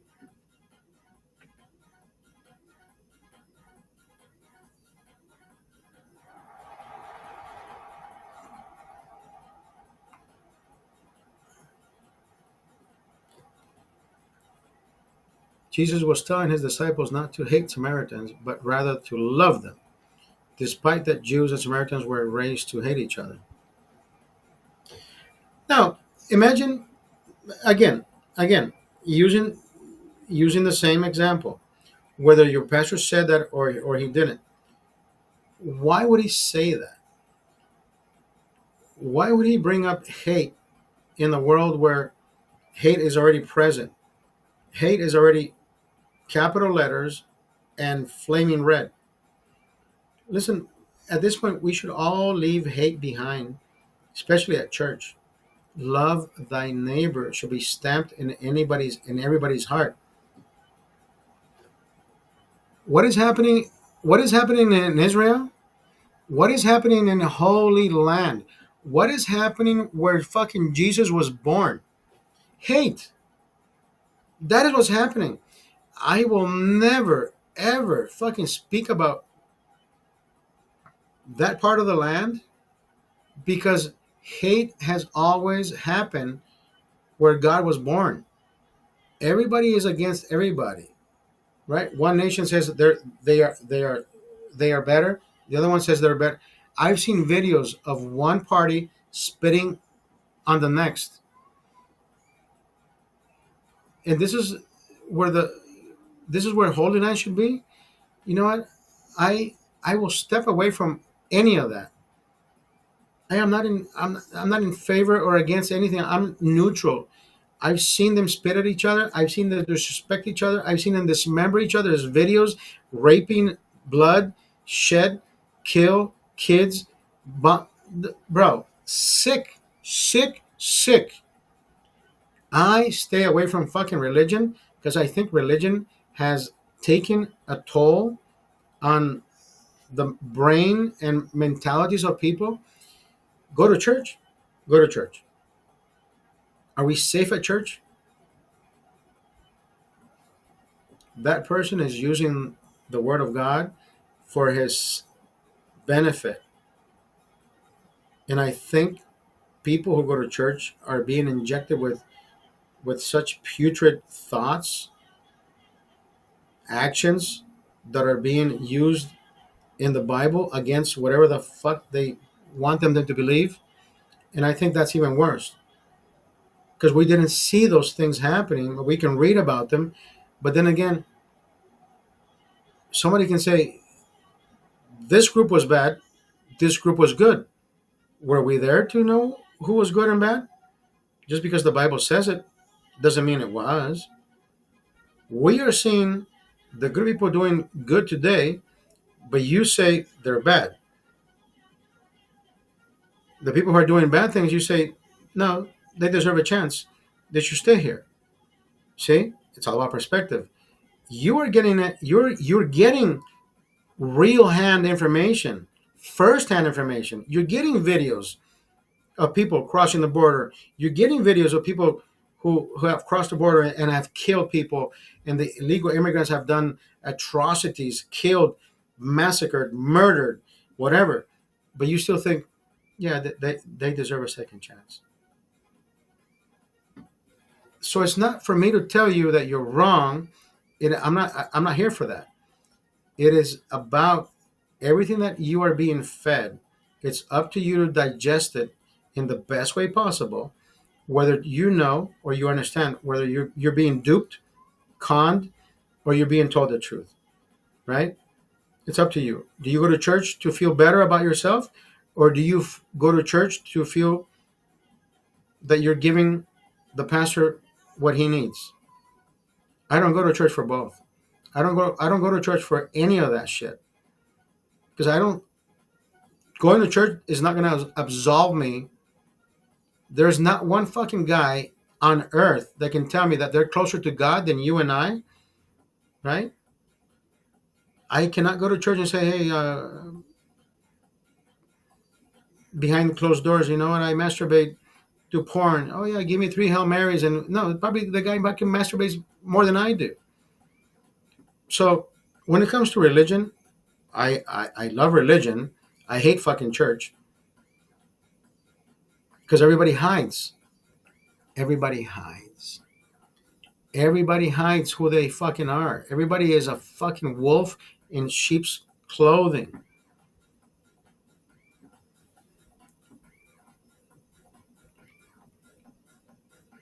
The pastor brought it up so he could illustrate that Jesus wanted his followers to love rather than hate, and to use that as an example for us to follow today.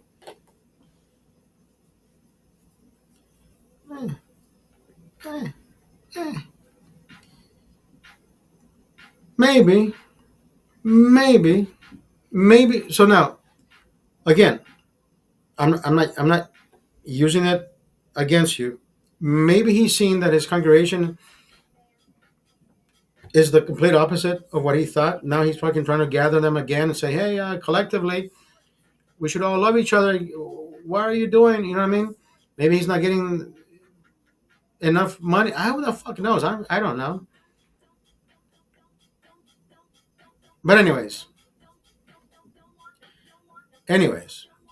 it doesn't matter where you go, brother. We are only as gullible as we make ourselves. It doesn't matter where we are.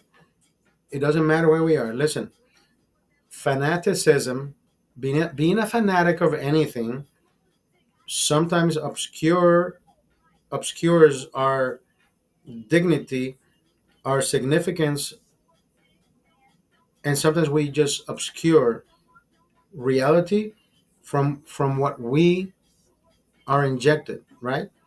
Whether you go to church, whether all you wear is Dodger gear, whether all you wear is fucking Laker gear, it plays a big part, brother. It plays a big part. You are who you are. I don't want to ever fucking change you. I don't ever want to change me, right? We are as miserable as we make ourselves, just like we are as happy as we make ourselves. I don't try to mask what I'm not. I tell you, do I have problems? I got problems. Psychologically, maybe more emotional than psychological. Financial, I think we're all fucked. It doesn't matter what fucking government comes. Nobody's fucking giving me more money, right? I still keep working, right? Sometimes gas is cheaper, sometimes gas is more expensive. But of course, I live in California. We voted against a tax repeal. Somebody says, hey, motherfucker, President Trump, I thought fucking you were going to lower the fucking tax.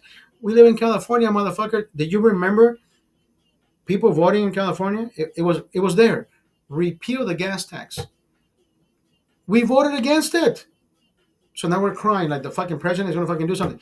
If Governor Newsom hasn't done anything about it, do you think this motherfucker cares about your fucking pocket?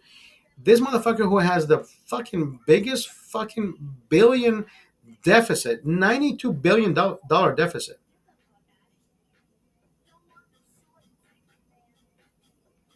Christ is king, brother. Christ is king. Christ is king. I believe wholeheartedly that religion will save us. Never church. Never church.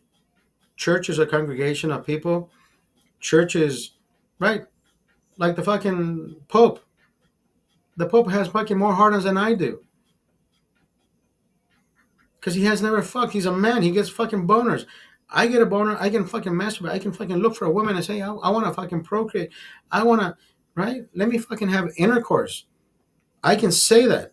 Is that going to fucking take me to hell? No. Oh, God forbid you have sex out of marriage. Bitch, I'm a carnal man. I want to fuck. I don't go to church to save myself.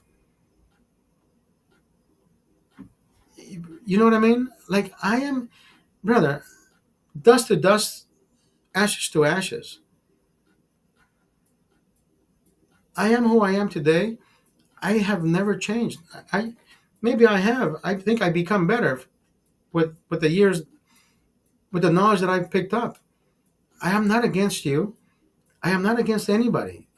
Can you be Democrat? Absolutely.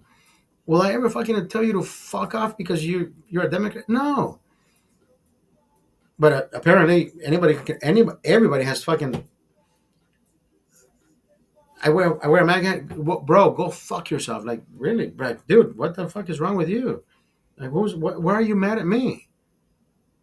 God forbid a fucking man. God forbid a fucking man wants to exercise their First Amendment rights.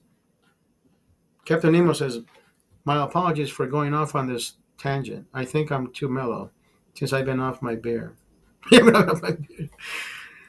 For a month while I've been recovering from ankle surgery. No, brother. Listen. No. You don't have to apologize. There's no apologies, brother. This is an open chat. This is an open channel, open for debate. Right? We can agree to disagree. You can write all you want on religion. I love religion. I just fucking hate church.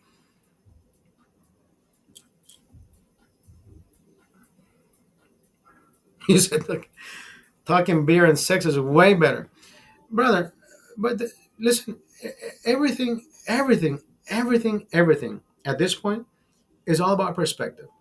You go to church, you listen to a guy telling you what you want to listen to, right? That's all. He's been practicing that all his life. Have I been practicing this all my life? I'm not telling you how to be. I'm not telling you how to behave. I'm not reading off a book. I'm not reading off a fucking. I am not even going off a teleprompter. This is straight me being me, unapologetic, maybe sometimes rude, maybe sometimes the nicest asshole, but never will I fucking say you're wrong, because we can always have a healthy debate, brother. Always. Love thy neighbor, bro. Love thy neighbor. Do I hate the words that you type? No, absolutely not. I'm learning. I don't go to church for the same fucking reason, because I hate that motherfucker who's up there probably has more sins than all the fucking congregation together. But I'm not judging. But I'm not judging. You just judge that motherfucker. But you know what I mean. I'm trying to be as comical as I always have been. Never will I fucking point fingers unless you're the fucking Pope. Fuck that guy. But everybody else, brother, listen. Everybody else deserves a fucking second chance, except Kaepernick and the fucking Pope. Fuck those assholes.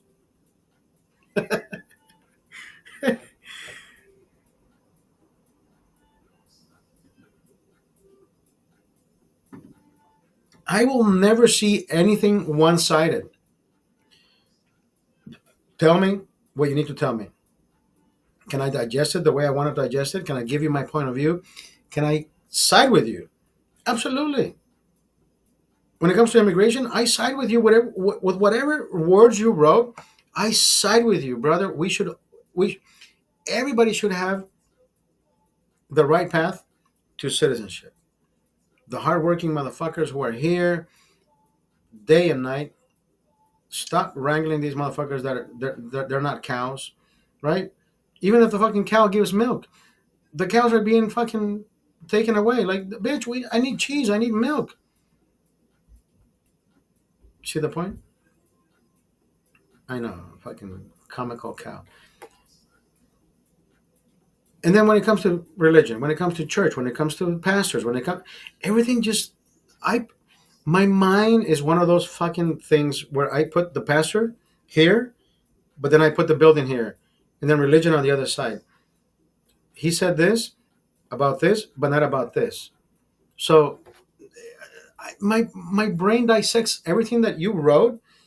I try to fucking break everything down to make sense what I'm about to say, not to make sense about what you just wrote, not to break your event as a as a paradigm or as a uh, I don't know, a poem. Like, oh yeah, I applaud that. Yeah, nice. Carry on. Like, okay, you just wanted to plagiarize. No, no, no. And I go full in depth of what you typed because you want my side of the story. You want me to fucking give you. He said, what did Kaepernick and the Pope do to you? No, no, no, no, no, no, no, no. This is I think the general consensus. I can listen. I can give you a page of, and Kaepernick, is he a wonderful fucking like me talking shit about LeBron? Is he a wonderful athlete? The best at his age? I've always said, right? At his age, it would be a fucking travesty if he had not broken this record, that record, this record, that record, and every fucking record. But then I can dissect certain things that he does with his money, but then again, he doesn't do it for himself. Kaepernick, right? The whole fucking the police and the no. He had the right message. He used it on the wrong fucking platform, bro. The NFL is not for this. Now you got banned for life, bitch. You shot yourself in the foot. You could have used that same energy, like I always say, like I always tell people. You have the right energy, like I told you earlier. You have the right energy. You're giving me all the weapons that you want to use, but you're trying to use them on the wrong platform. This is not the platform for you to use that. Why don't you compile, take the information, and send that somewhere else? That's somebody that can probably do something about it. Do I care about it? Yeah, I read your fucking messages. Now, can I do anything with? I can't. I can only give you my feedback on how I feel about how you feel. At the same time, I can direct you and say, hey, bro, that way is where you should go. Cantaloupe. Cantaloupe, let's have a beer. How do you know I'm fucking dry? But again, it's not what they have done to me. It's what they have done to themselves. I mean, the Pope, bro. Who the fuck is the Pope? A fucking guy wearing a robe that people have voted for. Who? This is not God sent. This is not a guy that knows that is not closer to God than you and I. The last Pope fucking died of cancer. So imagine, was that God's work? And I know I'm probably being more sarcastic than I am being religious. But then again, I'm not religious, brother. I mean, I live in reality. I praise God. I praise God. I respect God. I don't make fun of God. But at the same time, I don't think there should be anybody in charge of anything trying to make people think that they're closer to God than you and I. Right? Don't play with God. Oh, but you just mocked the guy. No, I didn't. I was mocking the fucking reality of how this motherfucker thinks he's closer to God than you and I. That's all I said. Right? Catholic Church? Pedophiles? Yeah, that's anyways. Let's not open fucking Pandora's box. Not after fucking 4 beers, please. Don't do this to me. Don't do it. We're here to have fun. We're here to fucking cantaloupe. Let's have a beer.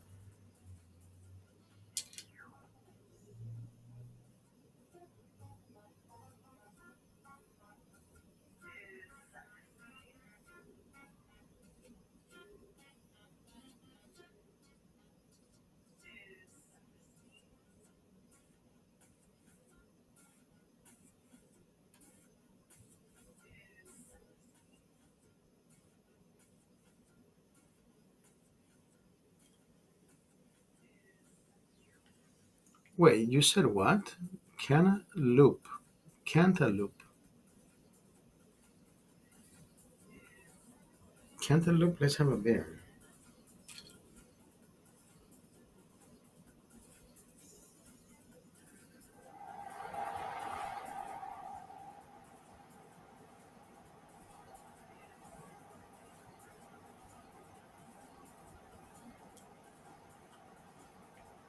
US3. Is that what it is? US3?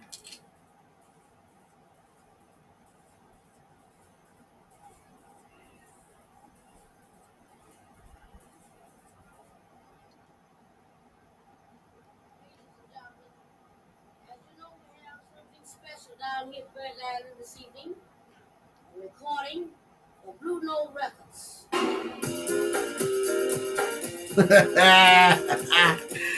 Woo-hoo.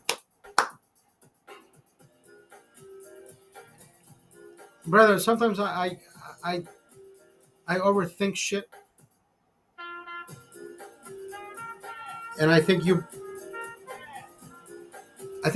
took me to that zone today where I haven't been in so many fucking days.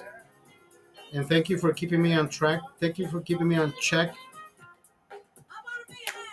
Wait a minute. Groovy, jazzy, funky, bounce, dance as we dip up on the Odyssey. With the beach flowing, drinks the MC. Sweet sugar pop, rocks and pop. You don't stop till the sweet beat drops. I shall improve as I stick and move. If the poems recited on top of the groove, smooth, mind, nothing like a butterfly. Sound like a lullaby. Brace yourself as the beat hits ya. Dip, trip, fantasia.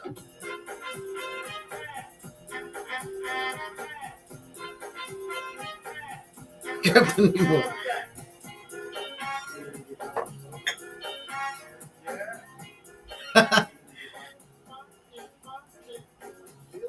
Hold on. Let me not ruin the song. Captain Nemo says, "I never hear you talk about Vegas anymore." With this whole fucking thing, with the new whatever the, anyways, yeah, I haven't fucking traveled to Vegas. I mean, I still talk to Robert in Vegas. I said, brother, I love you, I miss you. I think I'm gonna have to fucking drive before I fly there. My appointment is for July 13th, I think it is. I may squeeze in there sooner than later so I can get the fucking real ID and get the shit over with. But I'm like, motherfucker, like, yeah, we need to go back to Vegas. We need to do this shit again. But there's certain events that have happened in truth, in real time. No, I'm not banned. I just, with this whole fucking thing with the raids, and you need a real ID and all this shit. I need to go get my real ID. I just don't want to fucking walk in there and have to wait 4 hours. So I made an appointment. The first appointment was July 17th. I'm like, fuck. So, I mean, I can probably walk in there sooner. I have a handicap placard. I can go walk in with my cane and probably get, the first next appointment. I don't know. I just, anyways, let's continue with the song.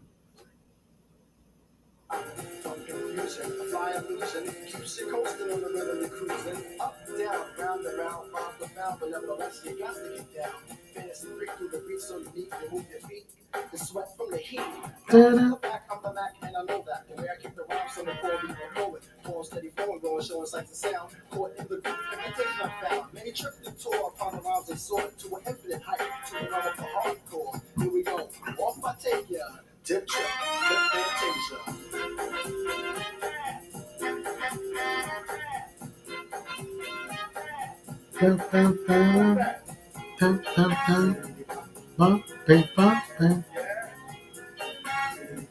I never knew what this fucking song was called until right now. Cantaloupe, really?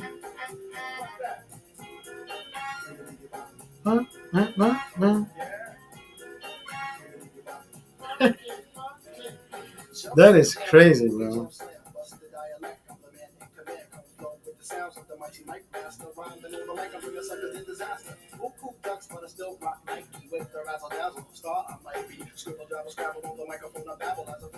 Don't, don't you see? Don't you see Trump playing this song? Wouldn't it be the same fucking vibe, right? Maybe.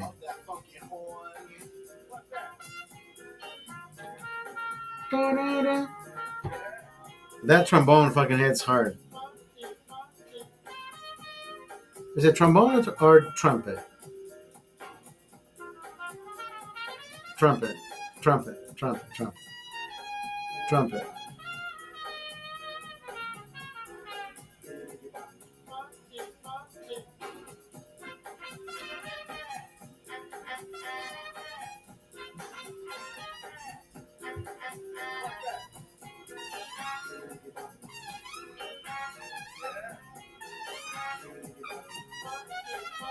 Just kind of loop. I figured it was let's have a beer was the objective. Was the objective. Woo! Let's go.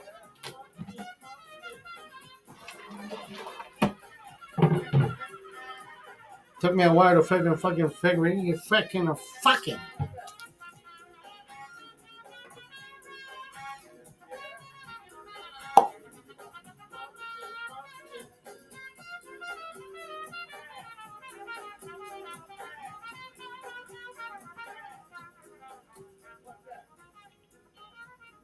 Brother, there are certain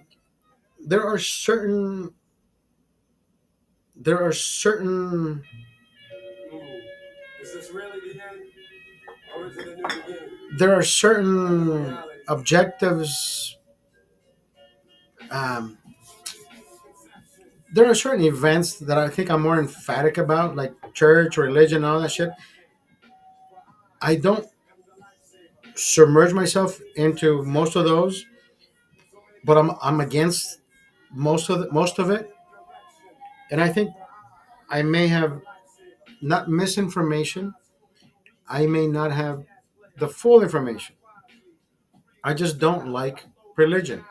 I mean, I like religion. I hate fucking church.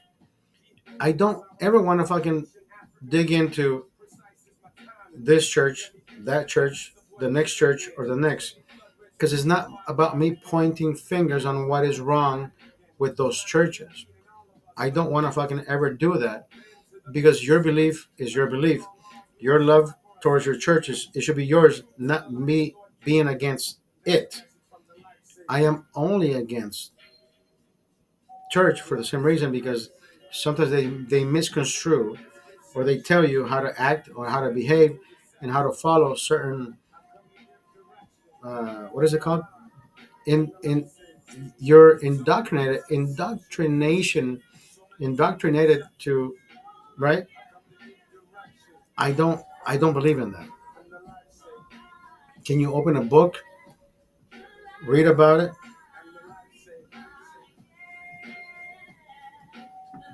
it, right, and keep your objectives in order? That's how I feel when it comes to religion. I can take everybody's religion and say, I like this, I like this, I like this, I like this, I like this, and I like everything.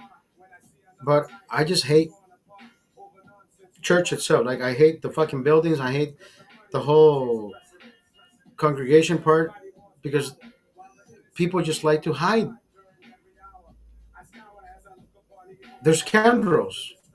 Oh, I go to church. No, you don't go to church. You're hiding there. Hiding and going to church are two fucking different things, right? Knowing about, I always said, read about it, know about it, and talk about it.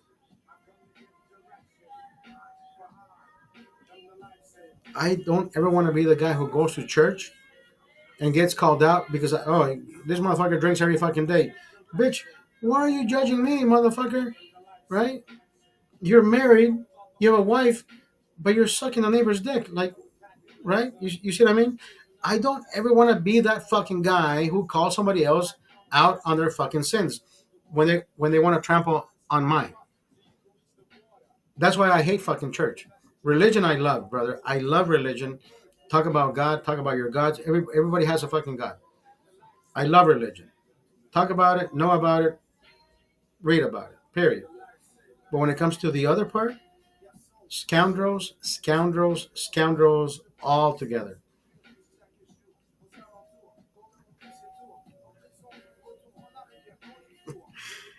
And you know I am 99% right about that. And I know you're probably thinking about what I just said. You're like, motherfucker, just hit the fucking nail on the head. But it's not for you to fucking figure it out, right? It's not about you.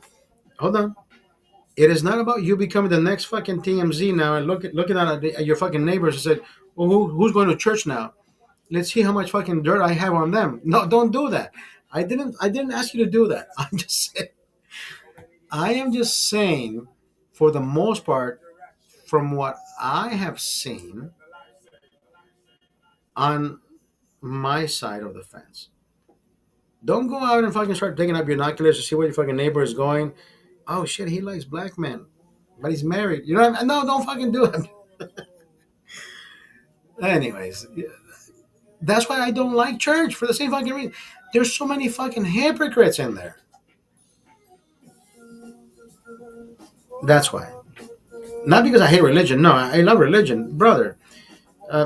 Give me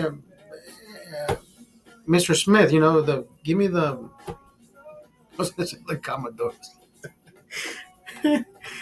Give me the Jehovah's Witness, right? Mr. Smith, who wrote the fucking book. I've skimmed through it. Have I read about it? Have I read about it? Yeah, I read about it. Feel judged in church because I'm single. Why don't you have a family? Imagine.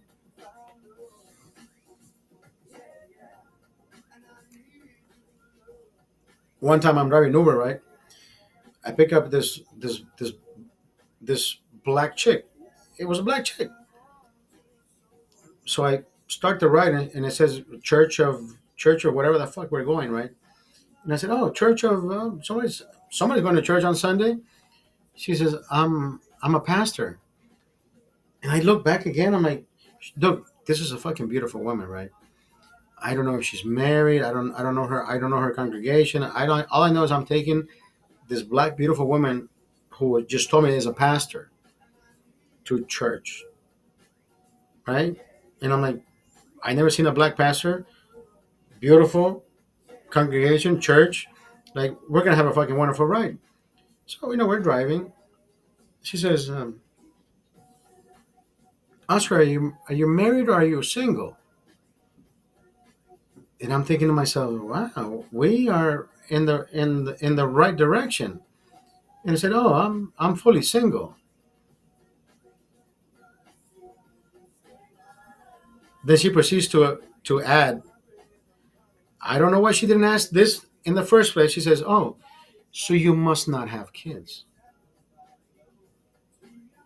I don't know why she didn't ask that in the first place. But she says, oh, you must not have kids. Don't assume, because then you make an ass out of you and me, right? And I said, wait, what? What makes you say that? She said, no, I have a beautiful, whatever. My son was probably 6, 7 years old back then. Oh, no, I said, I have a beautiful 5, 6-year-old, whatever, 7-year-old.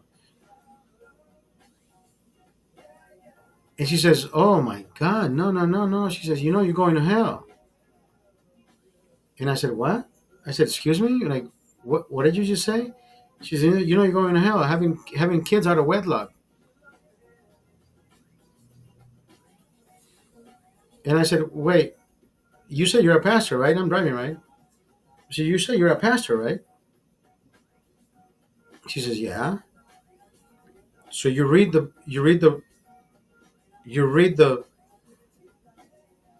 scripture. Somewhere in your book it says, thou shalt not judge. And I think you're going to hell before I am. So you're sinning holding the fucking Bible because you're a pastor. She says, how dare you?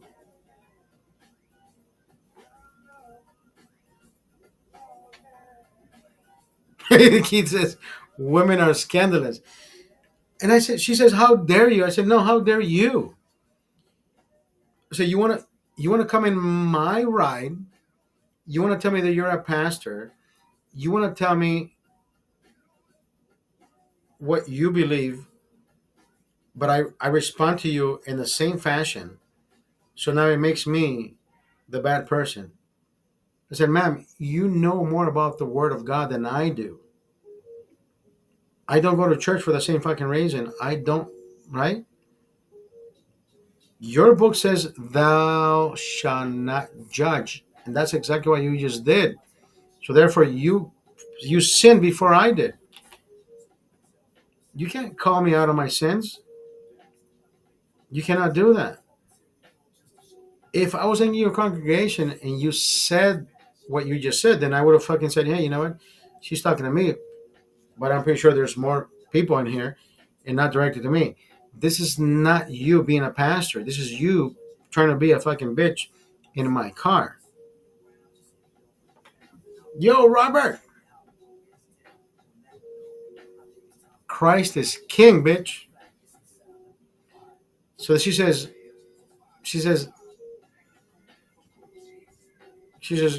how dare you? I said, no, how dare you think that I won't have a fucking rebuttal to your fucking nonsense?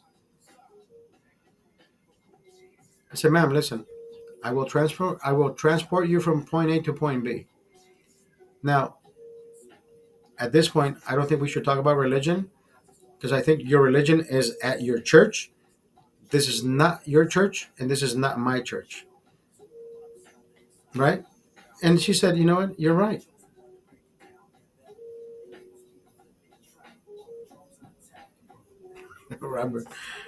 Robert says, Christ said, no, Christ didn't say to judge, just not be hypocritical or self-righteous. I mean, he didn't say don't judge. But then again, I mean, it's right there. Thou shalt not judge, right? The fucking. I dropped her off. She gave me 5 stars. I listen. I don't remember what fucking ride this was. She gave me Matthew. Jesus Christ, dude. This guy is coming. You're bringing you. Wow. Robert is bringing the fucking scriptures to life. Matthew, do not judge, or you too will be judged. For in the same way you judge others, you will be judged, and with the measure you use, you will be measured. It will be measured to you. I said that, but in a better way, because she was black. I said, "Bitch, you're fucking driving that bitch."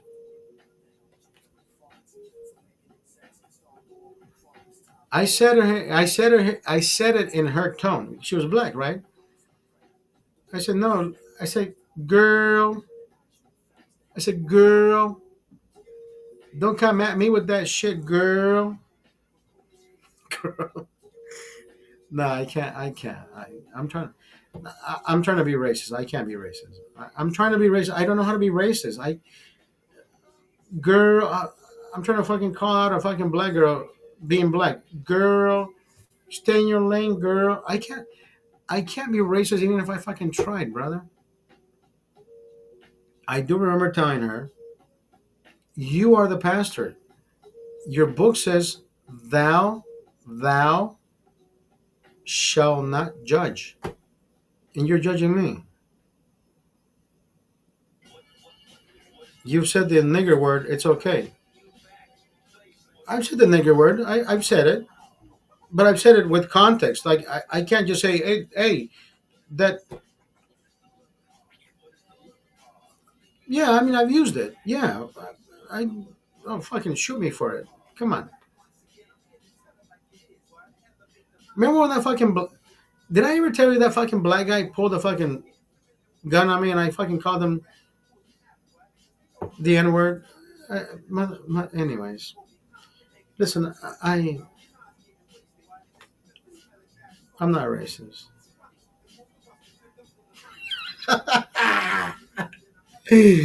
You're a fucking idiot. Robert, I can't fucking say that, dude. Robert, goddamn. Can you can you send me that video again? Can you send me that video again? I know I have it. God damn it. Shut the fuck up, Robert. God damn.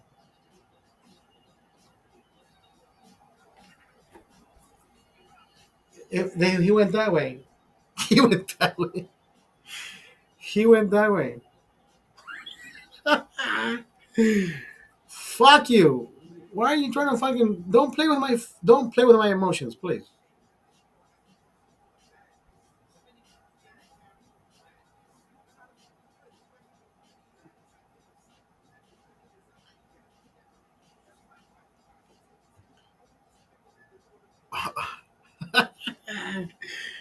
Jesus Christ.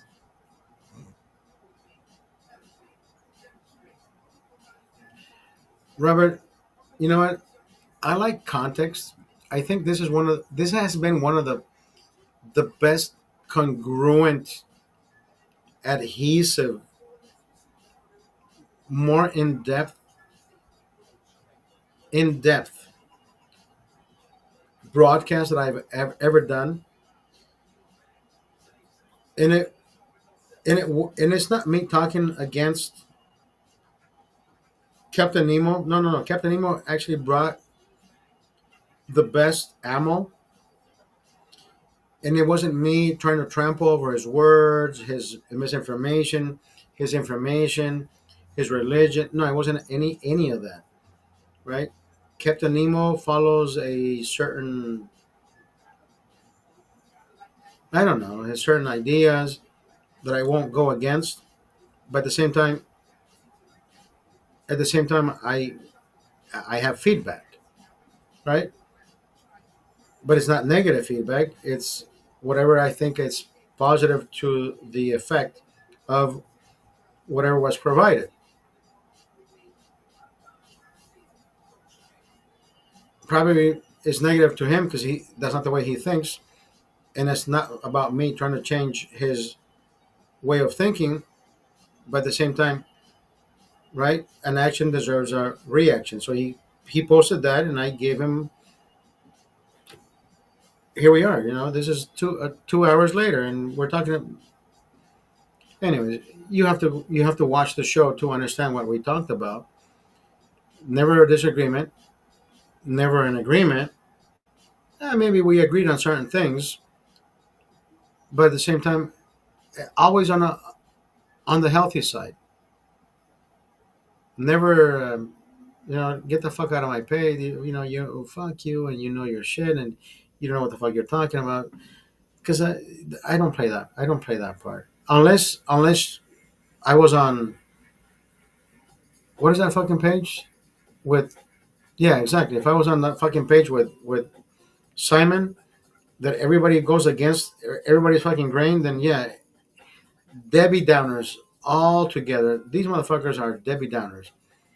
Motherfuckers, brother, nobody can shut the fuck up. Everybody, motherfucker, keyboard warriors all together. Like, Jesus fucking, right? You know what I'm talking about.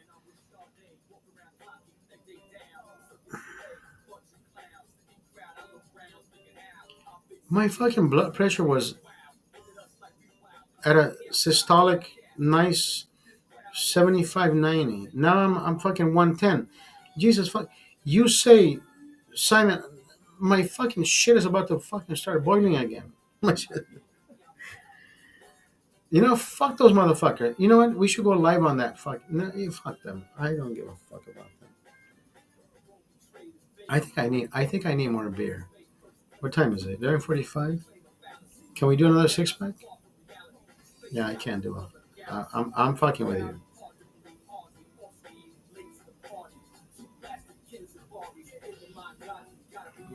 Rumble, how are you, Rumble? Do you like this type of thing? I have 8 viewers on Rumble. I had 11 at one point, but nobody fucking mingles. Nobody fucks with anybody, anything. It's just me Captain Nemo says, we are friends and always will be. Yeah, you're right. 2 minutes per beer. Captain Nemo, you know what? I can tell you, brother. I mean, you have given me the one time that you gave me the. I remember you texted me. You either texted me or you sent me this a message. You said we will be in. You said we will be in camps. What you said in holding camps, and I said, what the fuck is he reading? I mean, I was concerned more about you than, and I'm pretty sure you were concerned about me, right? Because Trump was about to become president. You said, "Be careful what you wish for. We're all about to be held in concentration camps." And I'm thinking, what is he fucking reading? Like, there has to be something that I'm missing. Like, what is he watching? What is he listening to? Is there something that I'm missing?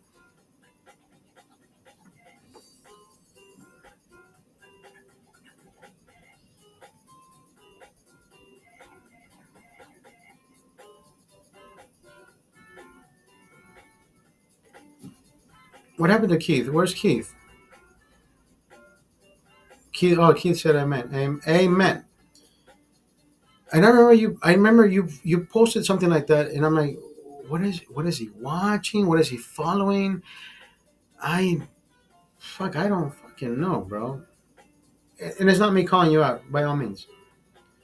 But at one point, I still remember that you said, "Careful what you vote for, because we're gonna end up in concentration camps." And I'm thinking, what the fuck is he reading? I don't even want to fucking ask him, because I would have fucking known about this shit. Like, what? Anyways, brother, let's fucking have some more beer. Now, Robert here has been sober longer than you have. Captain Nemo says he hasn't been drinking for the past. Let me scroll up where he said he hasn't been drinking. Hold on, let me see if I can find it.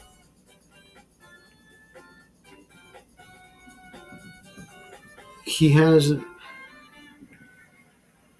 I think I am too mellow. I have been off my beer for a month. Jesus fucking Christ.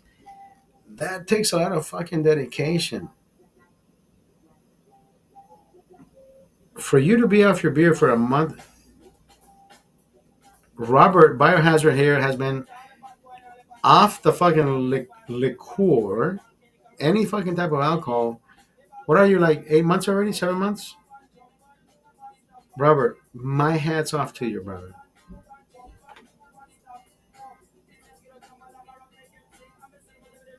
He's banned from Vegas. You motherfucker. Why would you fucking say that? You're a fucking asshole, dude.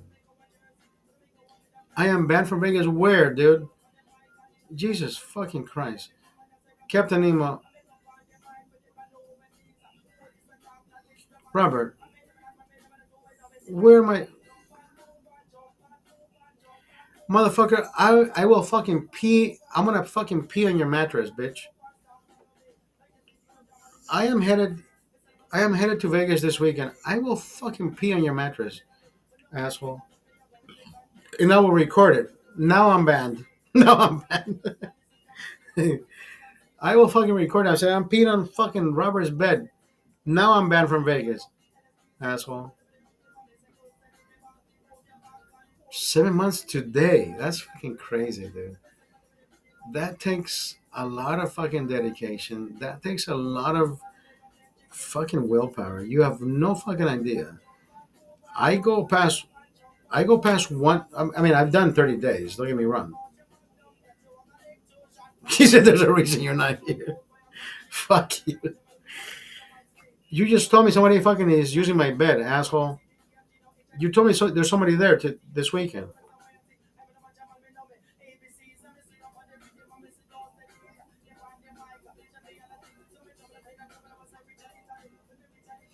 Keith says, went 2 days sober. I felt pretty good. You were recovering from a fucking bad hangover. He's like, I got so fucking shit faced on Friday. I needed Saturday and Sunday to recover. I had 2 days sober. I had 2 days sober. Oh my god.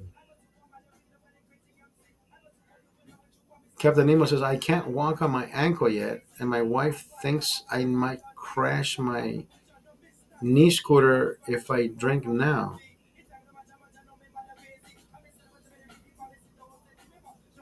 Bro, get off the fucking knee scooter and don't use it. I've turned down free alcohol at bars a few times. Now it kind of sucks. I never got those opportunities when I was drinking. Exactly.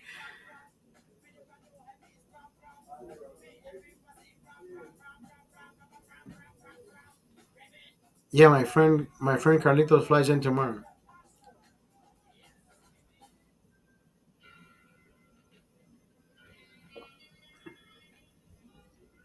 Have you noticed how free alcohol presents itself once you fucking stop drinking? Everybody fucking calls you, hey bro, we're having a fucking get together. Come over. Everything happens. You're like, the first time I did it, probably back in 2000, I don't forget. My best friend was a fucking bartender, right?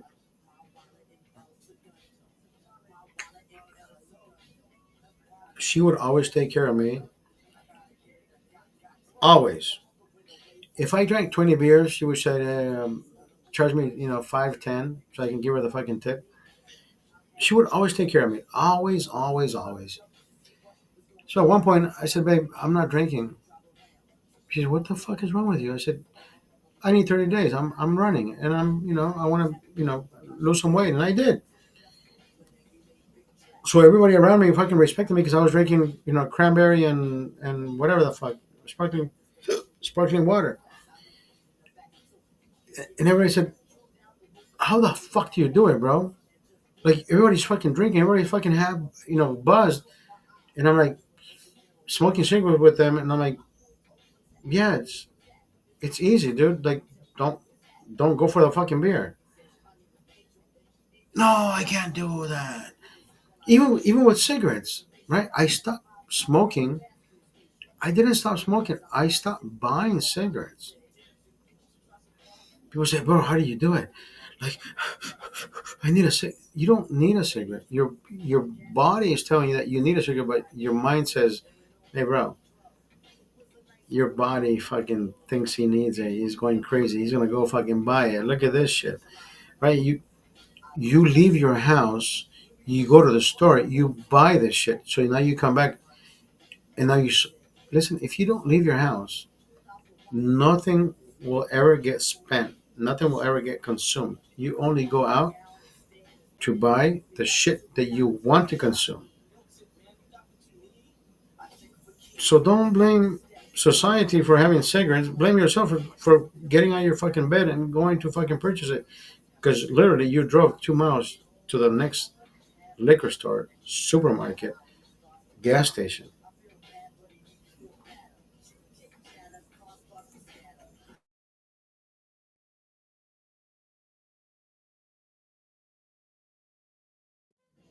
Are we still live? Jesus fucking Christ, something fucking happened here. There was a hiccup somewhere. I have no fucking idea what happened.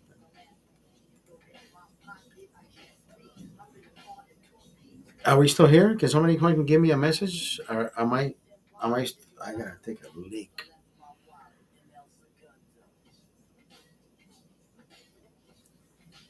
We still live? Hello?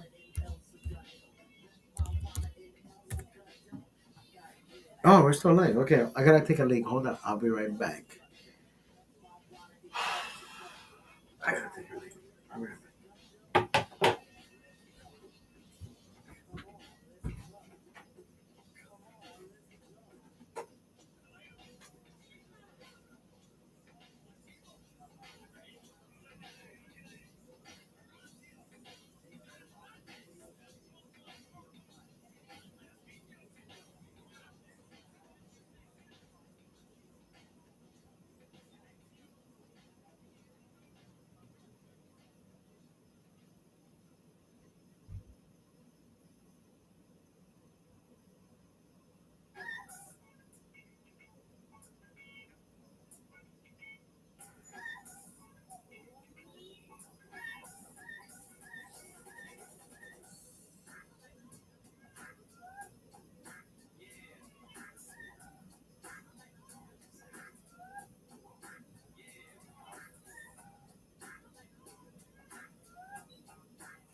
Okay, hold on.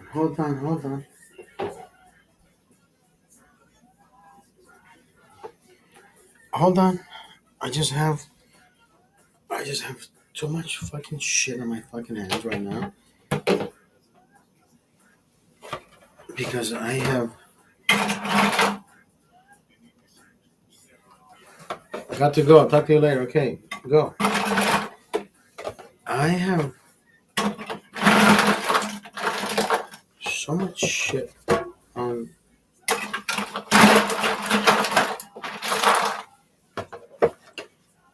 Anyways, I am telling you that, yeah, this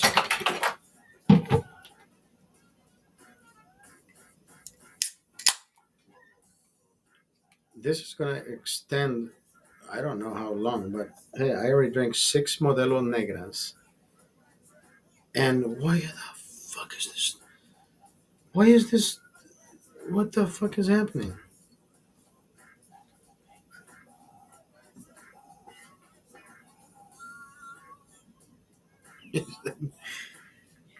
Captain Nemo says he went black and came back. He went black and came.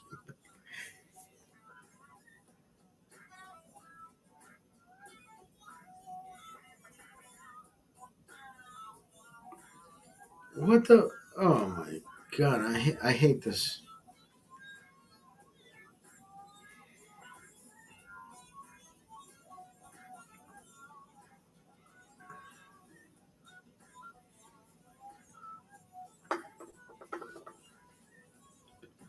Yeah, this whole fucking that I can't. No. Now, did you know that your body has certain oils on your finger or on your skin that could burn off? And I know I hate doing that because your skin oils taste like shit afterwards. See, look, no more head. Like that. That is just. We have grease on our fingers that dissolves that shit. But this beer won't taste as good as a nicely poured Heineken Silver for the same fucking reason. Because I poured it. Well, I think I tried to pour it nicely. Something happened. I don't know. I don't know what the fuck I did.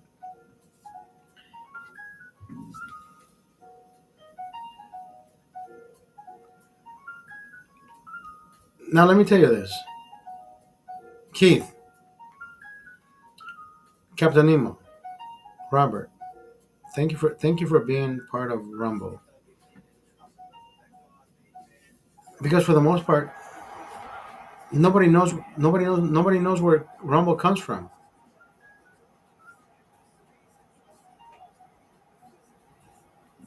Keith says, Captain Nemo, I heard when you go black, you never come back. Brother, I can tell you, the first time I was with a fucking black girl, it was like the best fucking experience. And it was the best experience fucking.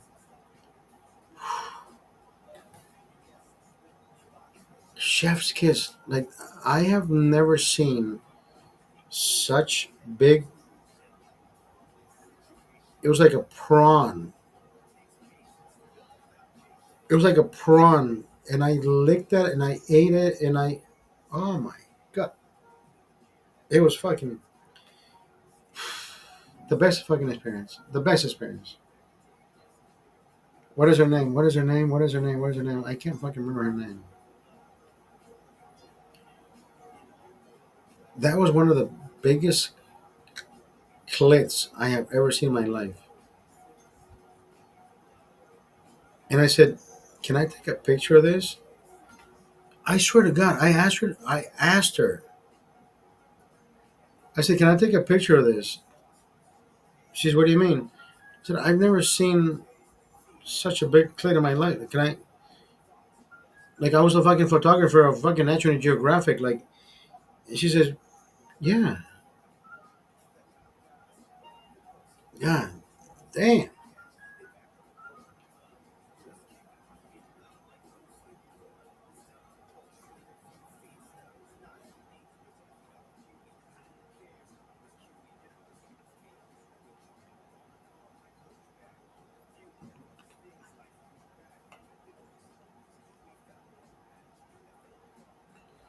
certain black chicks are great. This one was fucking amazing. Look, I don't ever post pictures, right? I will never post pictures out in public of whatever intimate moments I've had with women that I've been with. This particular woman allowed me to take pictures of her on top of me. I allowed me to take pictures of me doing certain things on. Dude, it was just everything that I have done in my fucking life. I am 50 years old. I can tell you that women have allowed me to get away with a lot of shit because the moment calls for it, right? And they're getting the pleasure that they need. I'm getting the pleasure that I fucking love. And I don't know if it's the moment. Maybe it is the moment. Like I pleasure women to the moment, to the point where they're just flabbergasted. They're like, yes, fuck me again. Like, it's beautiful. It's it's fucking delicious. It's delicious fucking, and it's fucking delicious. This is gonna stay recorded for. If I die tomorrow, somebody will fucking come in and say, this motherfucker was right. He fucked me the right way. He did exactly what he said he would do. And yeah, I mean, I don't like to fucking be the one that says, oh, let me throw roses on myself because that woman said this. No, I don't think I have had a negative review. I mean, we should have reviews, right? Hey, if you fuck with this guy, what is your next? Right, but then again, we don't want to be looked at as gigolos. We don't want to be looked at as not gigolos. I think gigolos are when you get paid, right? I never gotten paid.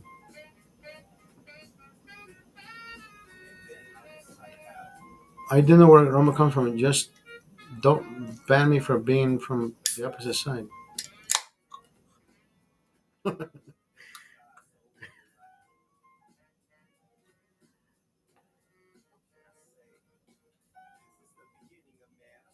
Captain Nemo. Captain Nemo, you know what? I wouldn't even ban you if you were gay, like from the other side, like literally from the other side. Brother, we all breathe the same way. We all bleed the same way. We probably don't think the same way, but listen, at the end of the day, brother, we eat, we breathe, we bleed, we feel. We're all the same, brother.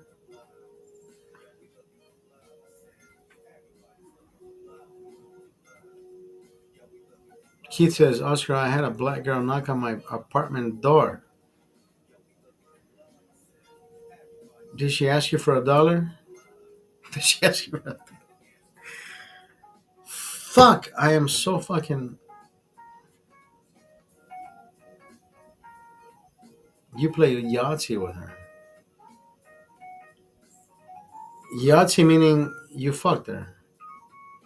That's what Yahtzee means, right? Because she doesn't know how to fucking spell. You're like, you know what? Let's play Yahtzee. What is that? We fuck. Okay. you, I, did I just fucking tell you a racist joke? Jesus fucking Christ, bro. Why am I a fucking piece of shit and you're not? Why am I? Did I just fucking expose myself? did I? Did I?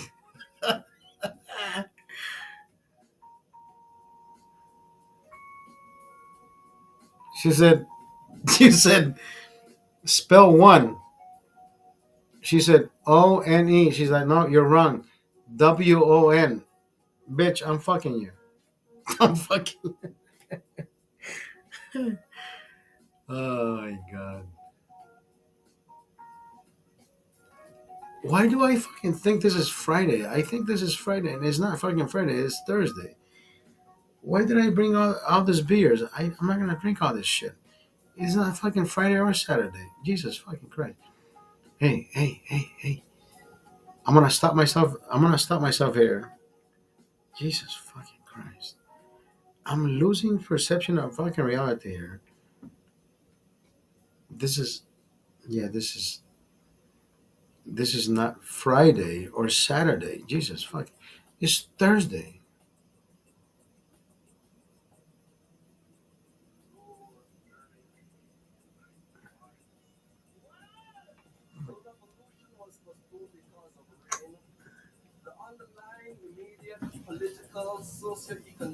I'm the hot stepper. I put myself in a very difficult situation right now. I mean, not a difficult situation because I'm still in my domain. I'm just saying, what convinced me to fucking think that it was okay to go get more beer? Put I I know. I got carried away talking about this, talking about that. I honestly thought it was fucking Friday, and it's not Friday. It's barely fucking Thursday. 12 in the fucking morning. It's 0 hour. I don't know why I fucking thought that. Yeah. It's not gonna happen again. I can tell. Jesus fucking Christ! Like 1, 2, 3, 4, 5, 6. This is the eighth beer. Yeah, no more beer. No more beer. This is the last beer. This is the last beer.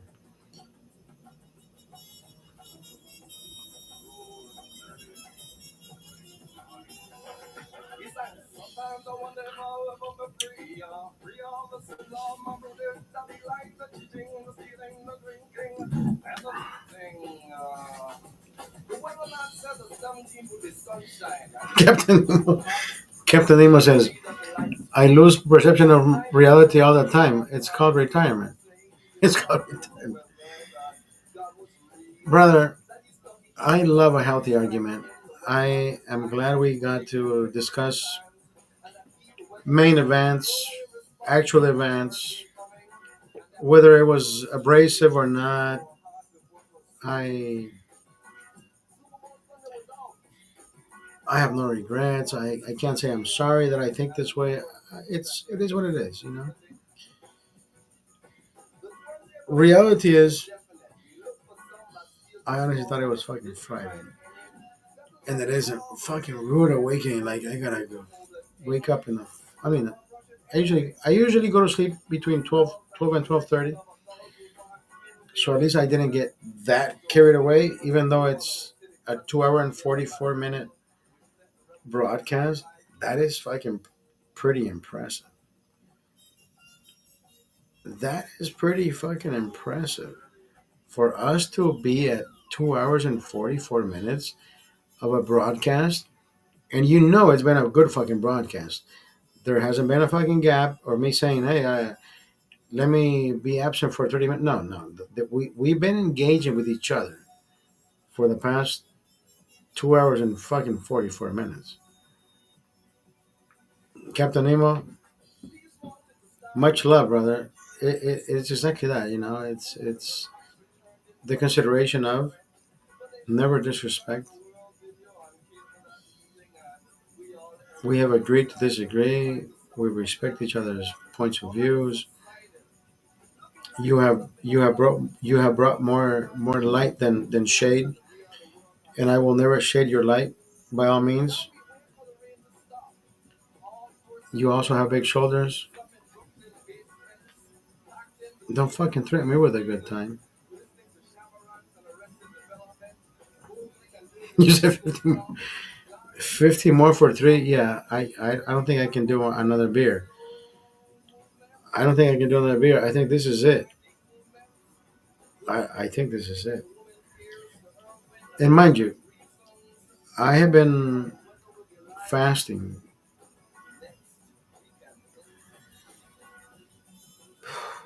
for the past, I don't know, for the past month and a half, 2 months. I don't fucking know. I don't keep track. So I've been fasting, right?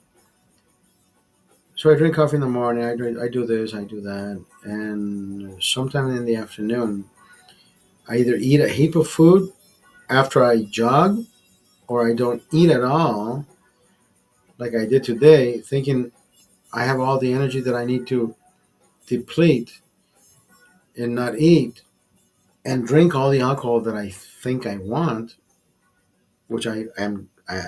At this point, we're still good. But now I'm fucking famished. Like I can fucking feed myself that big fucking plate of whatever food is in the kitchen that I will deflate. But that's not the path I take every single time. Sometimes I sit down and eat more than I should. And then I just, anyways, it's too late to fucking, it's too late to explain to a, I'll write it down for tomorrow.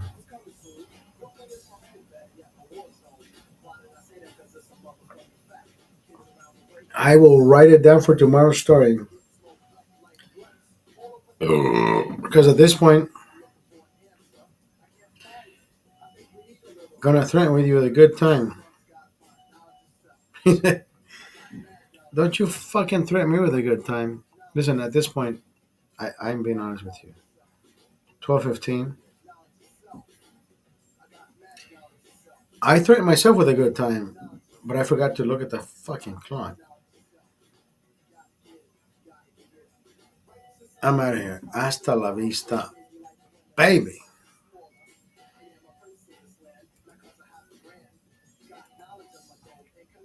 Fucking beautiful. I know. What the fuck? I know everything is fucking. Anyways.